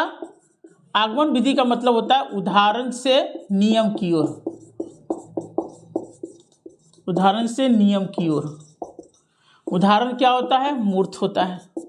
जितना बच्चों को उदाहरण देके पढ़ाओगे बच्चा उतना ही सीखेगा। इसलिए आगमन विधि किसी भी पेडागोजी में हो, सही हो जाएगा। आगमन विधि मतलब उदाहरण देकर बच्चों को पढ़ाना। इसका ठीक उल्टा होता है निगमन विधि, डिडक्टिव लॉजिक, डिडक्टिव मेथड। ये जहां भी होगा गलत हो जाएगा। कि निगम में क्या होता है, निगमन विधि में नियम से उदाहरण की ओर। बच्चों को नियम नहीं पढ़ाना चाहिए, क्या पढ़ाना चाहिए, उदाहरण। और नियम क्या होता है, अमूर्त होता है, एब्स्ट्रैक्ट होता है। छोटे बच्चे अमूर्त चीज़ों को नहीं समझ पाते हैं, ठीक है जी, और चीज़ों को पकड़ नहीं पाते हैं। तो ये चीज़ हमें ध्यान रखना है। तो ये निगमन विधि जहाँ भी होगा गलत हो जाएगा, आगमन विधि जहाँ भी होगा सही हो जाएगा, ठीक है जी। तो ये चीज़ हमें समझने का प्रयास करते हैं। देखिए टीचर सेंटर क्या मानता है कि बच्चे का जो दिमाग होता है, मन होता है, वो खाली स्लेट के समान होता है, ठीक है जी, खाली स्लेट के समान होता है, कोरी स्लेट के समान होता है। ये वर्ड आता है और ये विचार सबसे पहले कौन दिया था, तो जॉन लॉक ने। डीएसएसपी में सवाल पूछ चुका है ये, और सीटेट में ये देखिएगा बार बार यही वर्ड दिखता रहता है, खाली स्लेट के समान। मतलब ये मानते हैं कि बच्चे में कोई दिमाग नहीं होता है, बच्चे में कोई ज्ञान नहीं होता है, बच्चे कुछ नहीं जानते हैं। जबकि चाइल्ड सेंटर कहता है कि बच्चे ज्ञान का भंडार है, अपनी दुनिया की रचना खुद करते हैं, जे उनमें ज्ञान असीमित मात्रा में है। और जबकि मानते हैं ये कोरी स्लेट के, इसको इंग्लिश में बोलते हैं टेबुला रसा, लैटिन वर्ड है टेबुला रसा, RASA। और ये विचार सबसे पहले दिया था जॉन लॉक ने दिया था, ठीक है जी। ये पूछा हुआ है DSSB PRT में, कई बार सवाल पूछा जा चुका है। और संयोग से देखिए उस साल मैंने पढ़ाया था और उस साल ये परीक्षा में आ गया था। ये उस साल किसी ने नहीं पढ़ाया था, जितने भी कोचिंग पढ़ाते थे।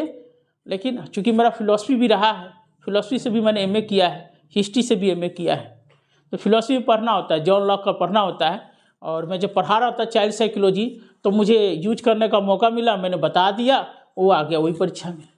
बच्चे ने आके बताया सबने कि सर जो आपने पढ़ाया था वही आया था। और 99% बच्चों को ये पता नहीं था कि जो जॉन लॉक का विचार है कि बच्चे जो है खाली स्लेट के समान होते हैं। तो ये आपको सीटेट में काफ़ी यूज करता है, जो हमको एक दिखना है, ठीक है। अब देखते हैं अगला पॉइंट की ओर देखते हैं हम लोग, यहाँ देखने का प्रयास करते हैं, ठीक है। हिंदी पेडागोजी में देखिएगा लिखा रहेगा भाषा प्रयोग। भाषा प्रयोग जहाँ भी होगा सही रहेगा, भाषा प्रयोग जहाँ भी लिखा रहेगा। देखिए आप सोचिए कि भाषा आप कैसे सीखेंगे, तो जितना आप प्रयोग करेंगे उतना ही भाषा सीखेंगे। कहेगा कि पाठ पुस्तक से भाषा सीख सकते हैं, गलत। किताबों से भाषा सीखते हैं, गलत। आप भाषा कैसे सीखेंगे, जितना व्यवहार में प्रयोग करेंगे उतना भाषा सीखेंगे। इसलिए भाषा प्रयोग जहाँ भी लिखा रहेगा सही होगा, 200% गारंटी सही होगा आपका, ठीक है जी। ये एक वर्ड आता है बहुभाषिकता। बहुभाषिकता का मतलब क्या है, ऐसा क्लासरूम है जिसमें अलग अलग भाषा के बच्चे हैं। देखिए तो इस पर सवाल क्या आता है पहले देख लीजिए। पहला सवाल आता है कि टीचर के लिए क्या है। एक में लिखा रहेगा समस्या है, गलत। बाधा है, गलत। ये जटिलता है, गलत। परेशानी है, गलत। ये लिखा रहेगा कि ये बहुभाषिकता टीचर के लिए चुनौती है, ये सही है, एक पॉजिटिव वर्ड है। चुनौती क्या है, पॉजिटिव वर्ड है। ये चुनौती एक पॉजिटिव वर्ड है जो हमें समझने का प्रयास करना चाहिए, ठीक है जी। अब एक है कि भाषा क्या है, तो भाषा एक अनमोल संसाधन है, ये वर्ड याद आ जाएगा। रिसोर्स मटेरियल, ये लाइन हमेशा लिखा रहता है परीक्षा में, सही हो जाए। क्यों, क्योंकि भाषा एक केवल माध्यम नहीं, एक संसाधन भी है। क्योंकि भाषा के माध्यम से हम बच्चों को जान सकते हैं, समझ सकते हैं, देख सकते हैं, ठीक है जी, और कर सकते हैं। क्लियर। तो भाषा क्या है, एक अनमोल संसाधन है और उसके माध्यम से सीखने का प्रयास करते हैं। ये परीक्षा में काफ़ी आता है, क्योंकि हमारा जो देश क्या है, अलग अलग भाषा के लोग हैं, अलग अलग संस्कृति के लोग हैं, अलग अलग जाति के लोग हैं, धर्म के लोग हैं, नस्ल के लोग हैं। ये अलग अलग, हमारे यहाँ 1600 से अधिक बोलियाँ बोली जाती हैं। 22 हमारे संविधान में इसको भाषा का स्थान दिया गया है, राष्ट्रीय भाषा का स्थान दिया गया है। तो भाषा क्या है हमारे लिए, एक संसाधन है, ठीक है। क्लियर चीज़ें ये समझने का प्रयास करना है, जो बहुत इंपॉर्टेंट पॉइंट हैं जो मैंने आपको बता दिया, ठीक है। और थोड़ा सा हम लोग पानी पीते हैं, ठीक है, फिर शुरू करते हैं, चलाते हैं, 1 मिनट कर लेते हैं।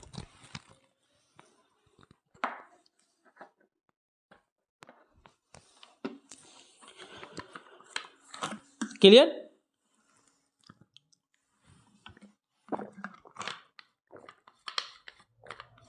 ओके,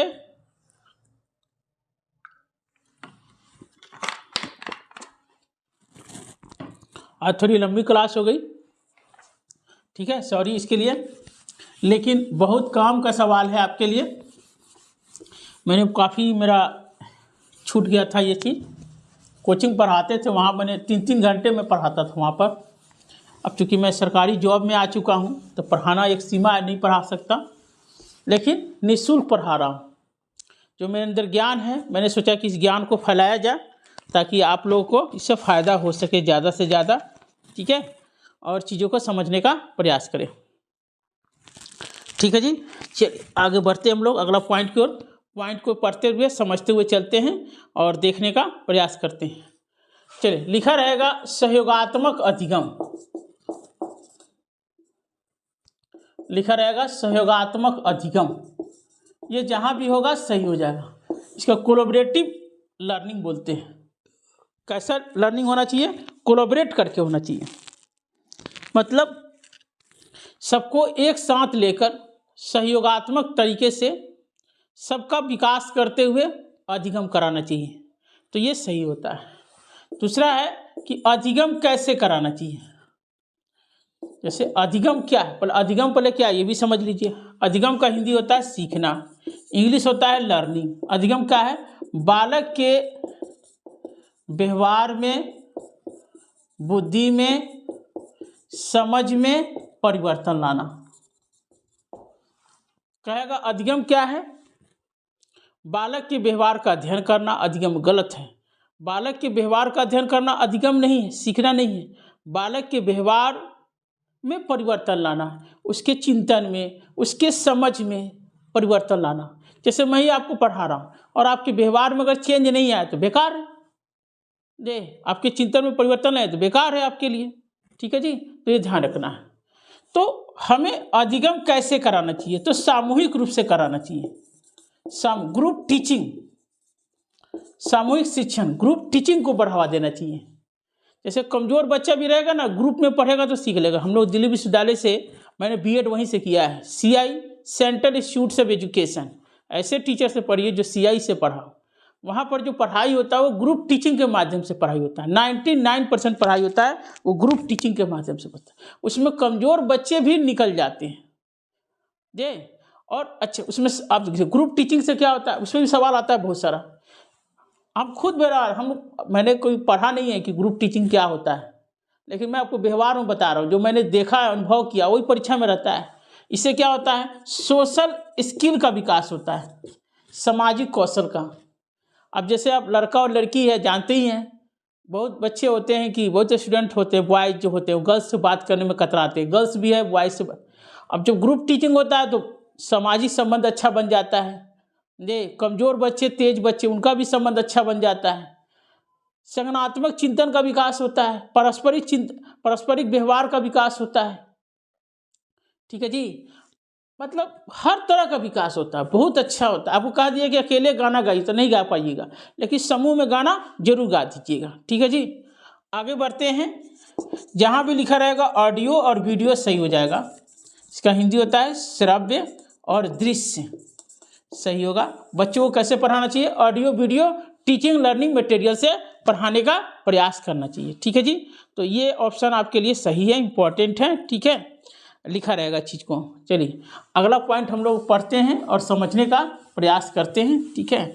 लिखते रहिएगा, ध्यान रखिएगा, ये सब वर्ड बहुत इंपॉर्टेंट है। 1-2 बार प्रैक्टिस कर लीजिएगा, पूरा आपको दिमाग में चीज़ें बैठ जाएंगी, ठीक है। अगला पॉइंट है हम लोग पास, जहाँ भी अन्वेषण होगा, अन्वेषण माने होता है खोज करना, सही हो जाएगा, ध्यान रखना, खोज करना। डिस्कवरी लर्निंग होता है, सही होता है, ठीक है जी। और अगला है कि अगला हम लोग को पास है कि जैसे बच्चों को कैसे पढ़ाना चाहिए? दैनिक अनुभव से जोड़ के पढ़ाना चाहिए, दैनिक जीवन से जोड़ के पढ़ाना चाहिए। कैसे पढ़ाना चाहिए? रियल लाइफ से जोड़ के पढ़ाना चाहिए, मतलब वास्तविक जीवन से जोड़ के पढ़ाना चाहिए। जितना वास्तविक जीवन से बच्चों को जोड़ के पढ़ाएंगे, बच्चा उतना ही सीखेगा। और ये वर्ड हमेशा यूज करता है, रियल लाइफ, वास्तविक जीवन, चाहे KVS में हो चाहे CTET में हो। अक्सर इसको वर्ड का यूज करता है, जो आपको देखना है। ठीक है, अब एक वर्ड आता है कि जहाँ भी संदर्भ आएगा सही हो जाएगा। ध्यान रखिएगा, संदर्भ का मतलब उदाहरण होता है। जितना बच्चों को उदाहरण देके पढ़ाएंगे, इसी का दूसरा हिंदी होता है प्रसंग, प्रसंग भी लिख देता है।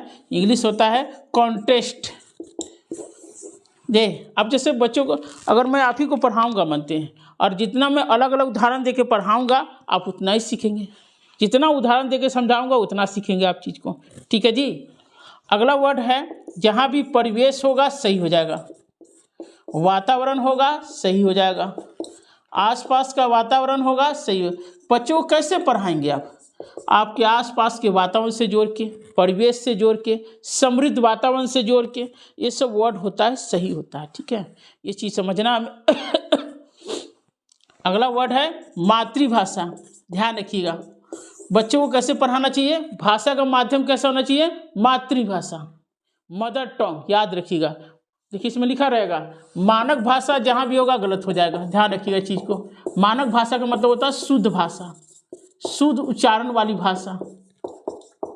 गलत होता है, गलत होता है, मानक भाषा सही नहीं होता है।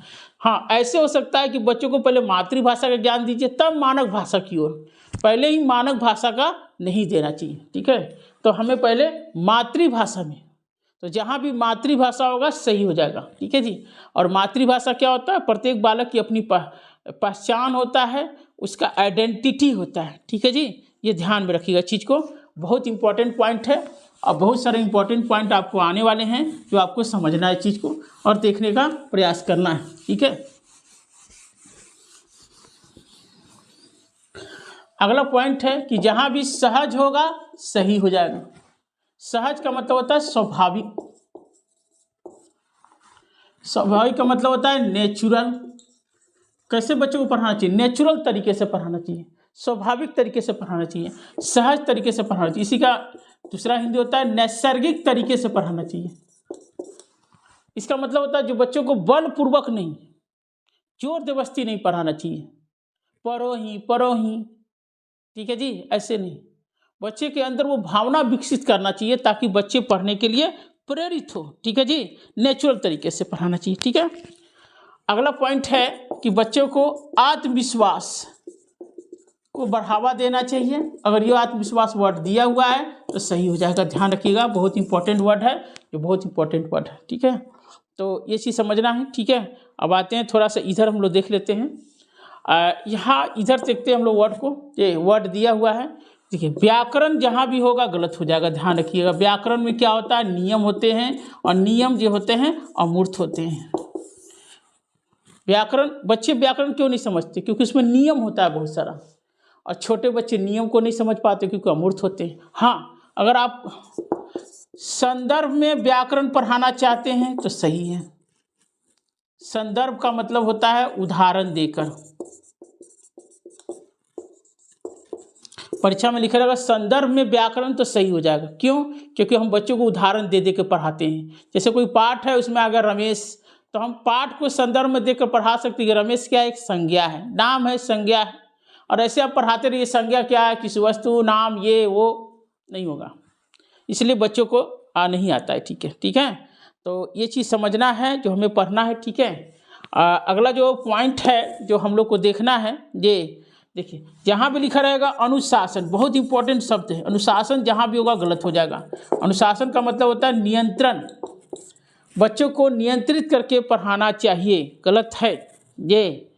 बच्चों को सख्ती से पढ़ाना चाहिए, बच्चों को बलपूर्वक पढ़ाना चाहिए, बच्चों को डिसिप्लिन में पढ़ाना चाहिए। लिखा रहेगा डिसिप्लिन, इंग्लिश में गलत है। कंट्रोल करके पढ़ाना चाहिए, गलत है। प्रतिबंधित करके पढ़ाना चाहिए, गलत है। क्या है? प्रतिबंधित करके पढ़ाना चाहिए, गलत है। क्लियर? प्रतिबंधित करके पढ़ाना चाहिए, गलत हो जाएगा आपका। ये ध्यान रखना चीज़ को। आपको क्लियर है कि ये बहुत इंपॉर्टेंट वर्ड है जो मैं आपको बता रहा हूँ। ठीक है, ये बहुत इंपॉर्टेंट है, सीटेट बहुत यूज करता है इस वर्ड का। नियंत्रित करके, सख्ती से, बलपूर्वक से नहीं। बच्चों को कैसे पढ़ाना है? सहज तरीके से पढ़ाना है। जितना सहज तरीके से पढ़ाएंगे बच्चे उतना ही सीखेंगे चीज़ को। ठीक है, अगर लिखा रहेगा सदैव, गलत हो जाएगा। हमेशा लिखा, देखिए कोई भी चीज़ हमेशा सही नहीं होता है, और हमेशा गलत, ठीक है। सदैव पालन करना चाहिए, सदैव और हमेशा, ये ऑलवेज, ये गलत हो जाएगा, ये वर्ड ही गलत हो जाता है, वो लाइन ही पूरा गलत हो जाता है। सदैव तत्पर रहना चाहिए, सदैव कैसे कोई तत्पर हो सकता है ये, तो इसीलिए ये वर्ड हमेशा लिखा रहेगा ऑलवेज, हमेशा, सदैव। ये निगेटिव वाक्य को दर्शाता है, ये वाक्य अपने आप में सही नहीं माना जाता है, ठीक है जी, और ये गलत माना जाता है। जहाँ भी लिखा रहेगा अनिवार्यता, नहीं करेगा, अनिवार्य रूप से करना चाहिए, ये सब पेडागोजी में नहीं चलता, अनिवार्य शब्द गलत होता है। अनिवार्यता, अनिवार्यता का मतलब जोर जबरदस्ती कर रहा है, कोई बाध्य कर रहा है, ये गलत हो जाएगा, ठीक है जी, क्लियर जी। चलिए अगला हम लोग नोट्स की ओर बढ़ते हैं, हमारे नोट्स की तरफ। हाँ चलिए आगे बढ़ते हैं हम लोग, ये अभी चलते हैं, इस चीज़ को आगे बढ़ने का प्रयास करते हैं, क्लियर। आप लोग रिटेक करके आराम से चीज़ों को समझने का प्रयास कीजिएगा, ये बहुत इम्पोर्टेंट लाइन है और समझने का प्रयास कीजिए इसको, ठीक है जी, बहुत काम का चीज़ है आपके लिए। एक है भाषा कौशल, ठीक है जी, लैंग्वेज स्किल।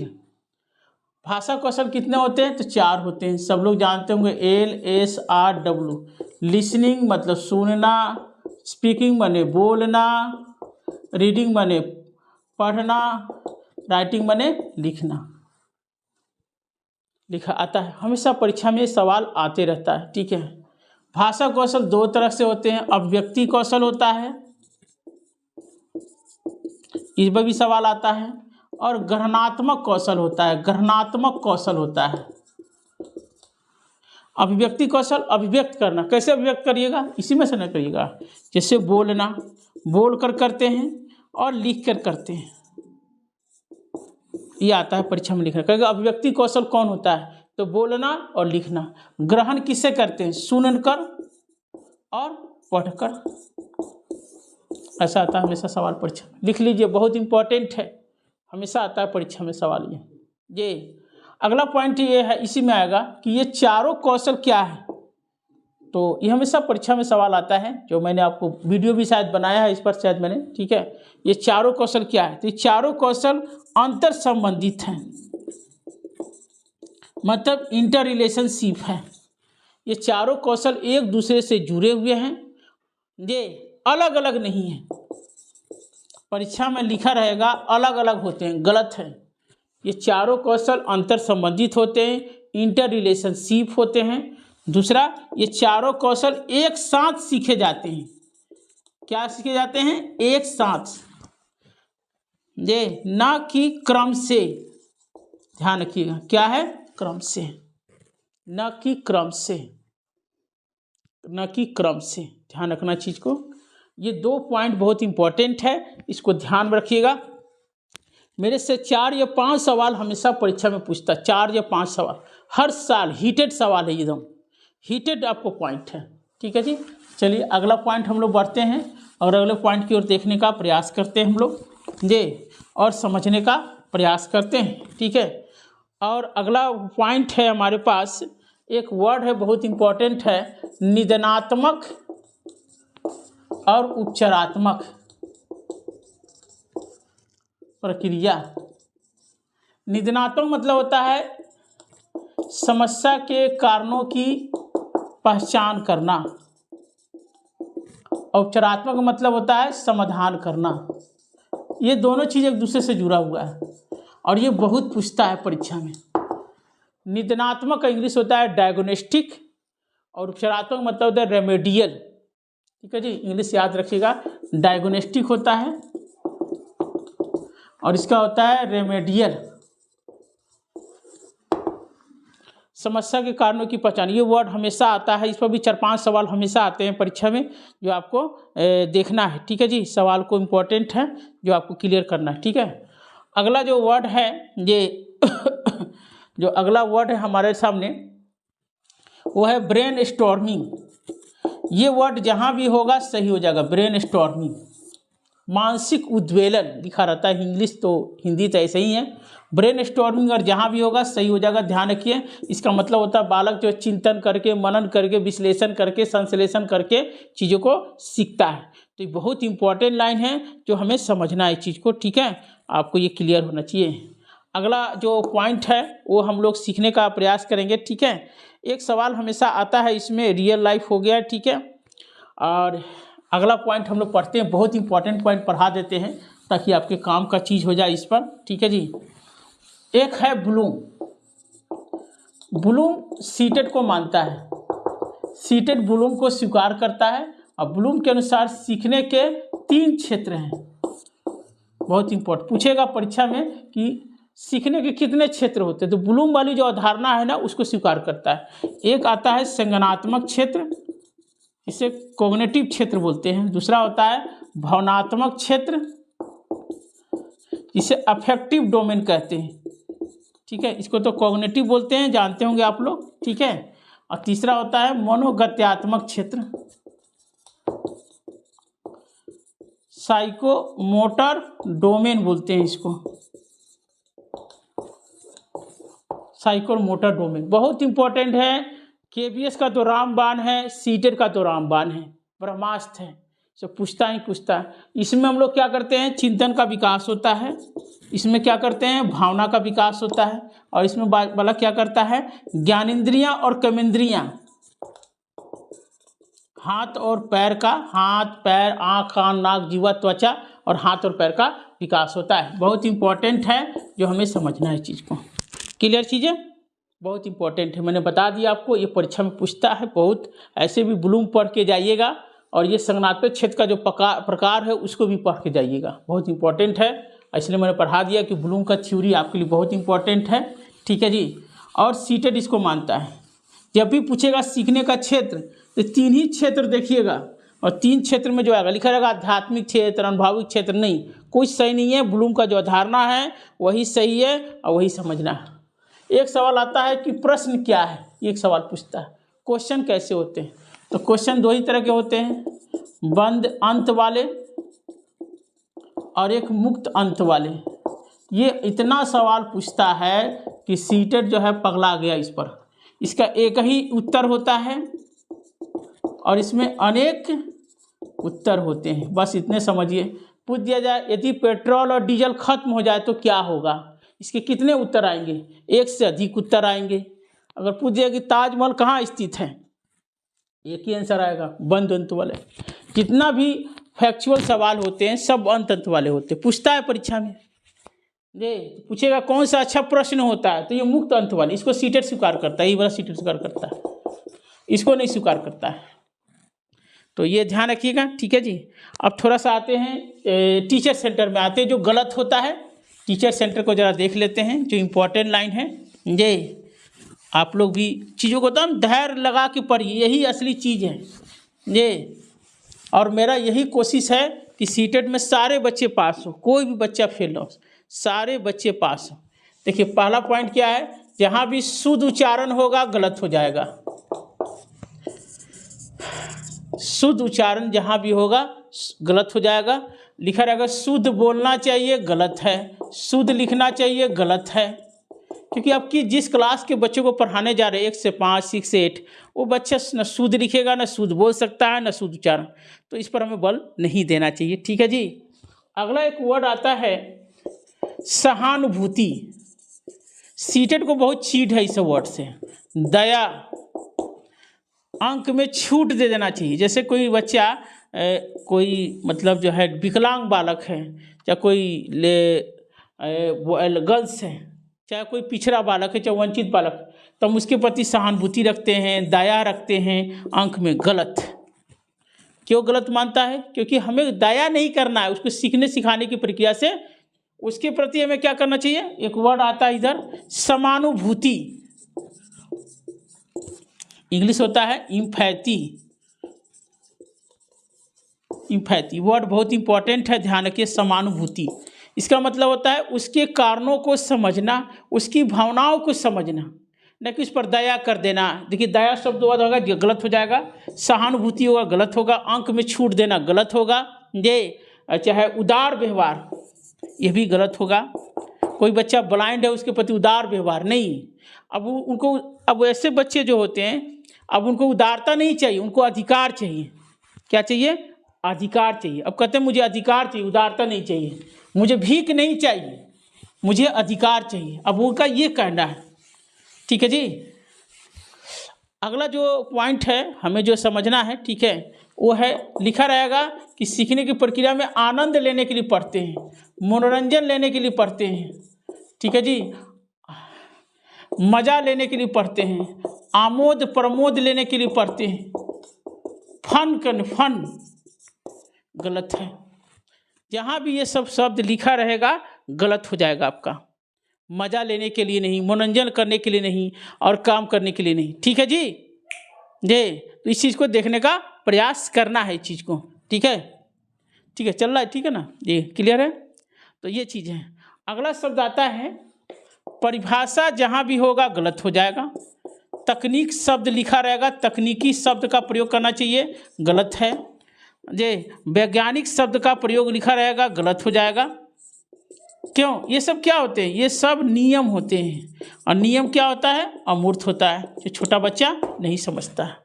ये बहुत काम का वर्ड बता रहा हूँ आपको। जहाँ भी वैज्ञानिक शब्द होगा, तकनीकी शब्द होगा, परिभाषा होगा, वो गलत हो जाएगा, गलत हो जाएगा एकदम, ठीक है जी। क्लियर हो गया चीज़ें? चलिए, जहाँ भी समझना है, ठीक है, और समझने का प्रयास करना है, ठीक है जी। और अब लिखिएगा आगे जे कि जहाँ भी लिखा रहेगा पुरस्कार देना, इनाम देना, ताली बजाना, ठीक है जी, ये सब लिखा रहेगा, इसी को कहा जाता है पुनर्बलन। गलत है, सीटेड नहीं मानता, कोई भी वर्ड को नहीं मानता है। ये ताली बजाना, ये पुरस्कार देना, ये सब चीज़ें नहीं मानता, इस सब कोई भी चीज़ को नहीं मानता इस चीज़ को, ठीक है जी। तो चलिए हम लोग आगे की फिर बढ़ते हैं, अगले पेज पर हम लोग पढ़ते हैं। जो हमारा अगला पेज है उसको देखते हैं। अभी तक हमने 50 से ज़्यादा वर्ड हम लोग देख लिए हैं, ये और भी वर्ड देखने का प्रयास करेंगे जो हमारे लिए इम्पोर्टेंट होगा, ठीक है जी।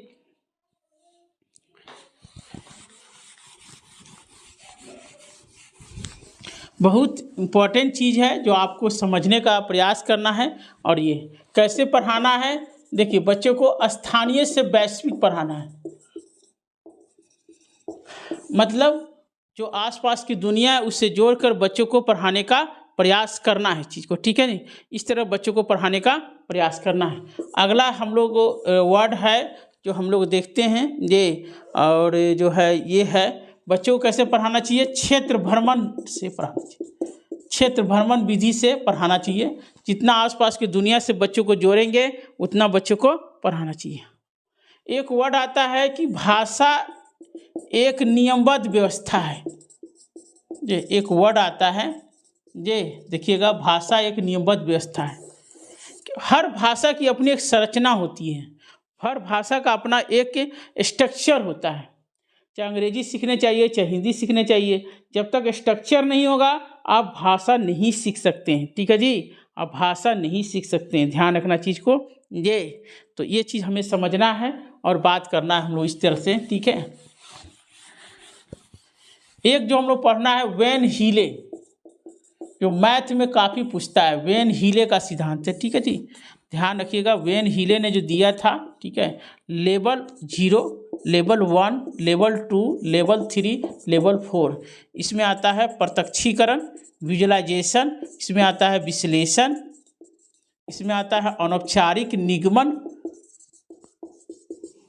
इसमें आता है औपचारिक निगमन,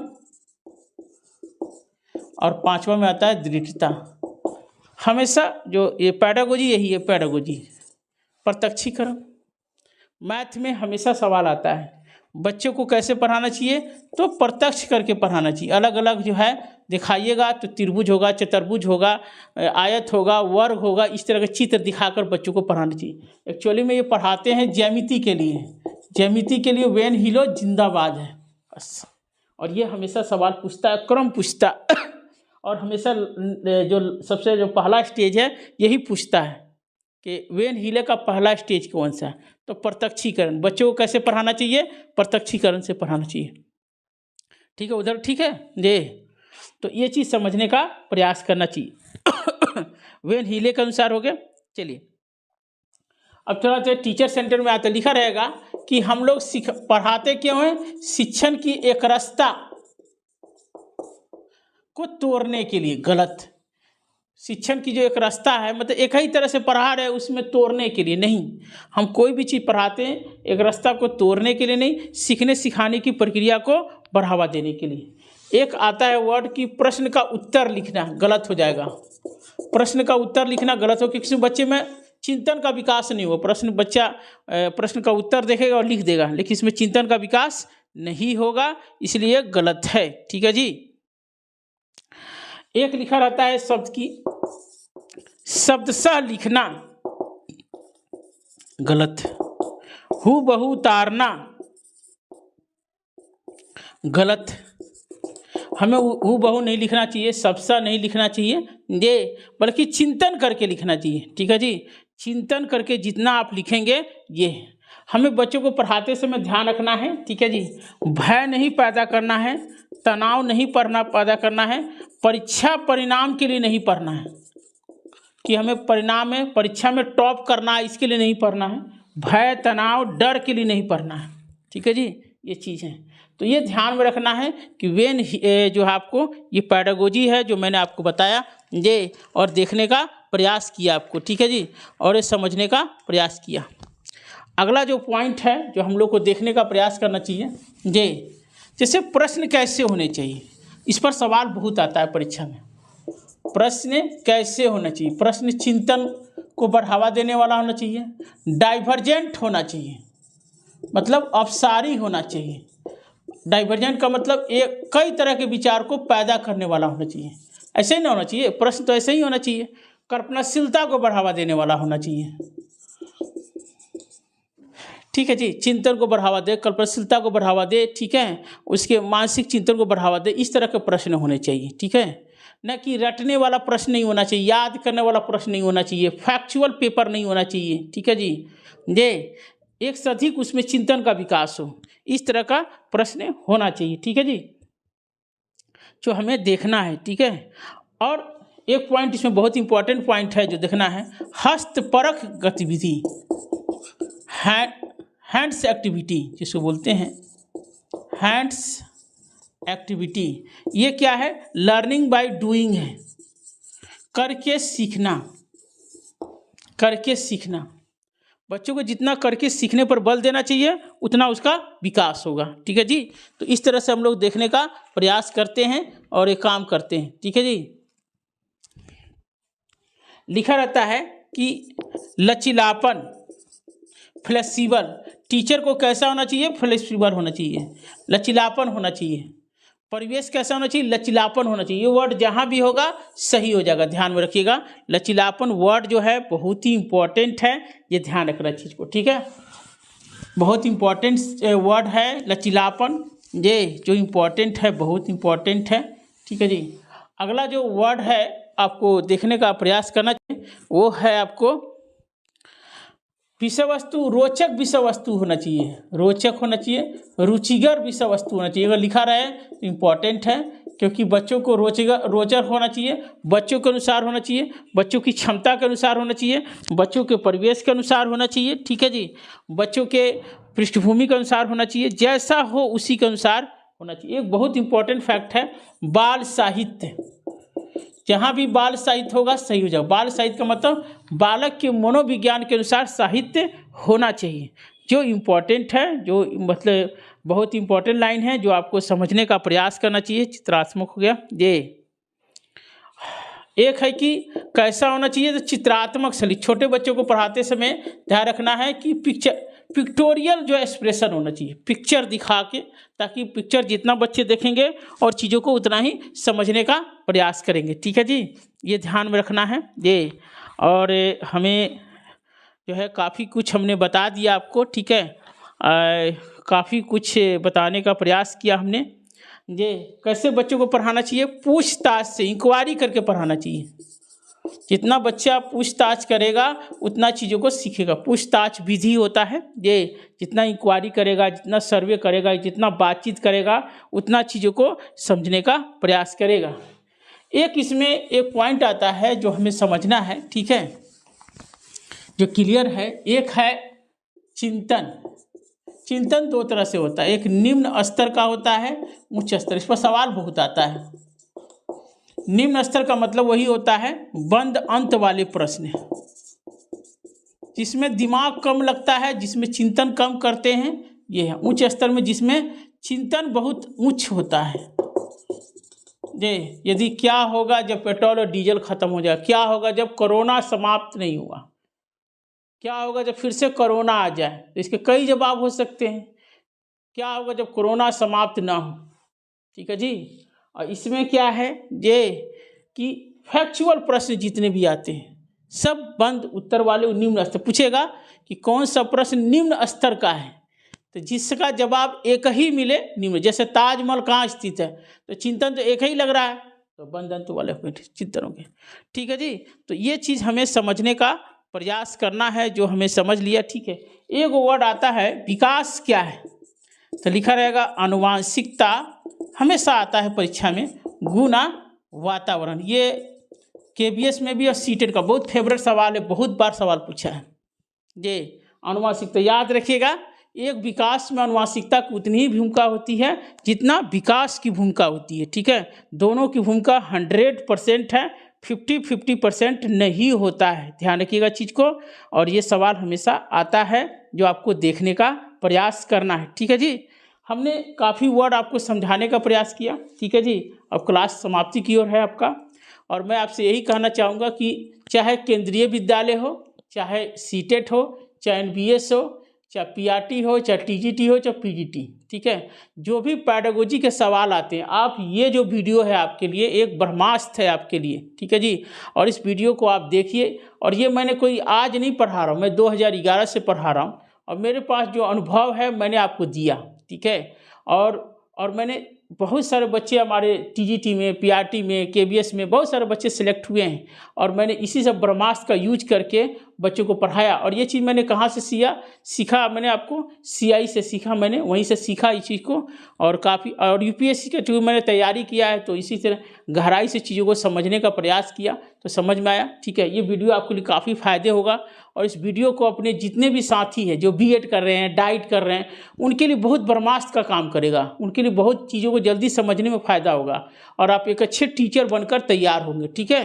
तो इस तरह से आप चीज़ों को समझने का प्रयास कीजिए। Thank you, okay.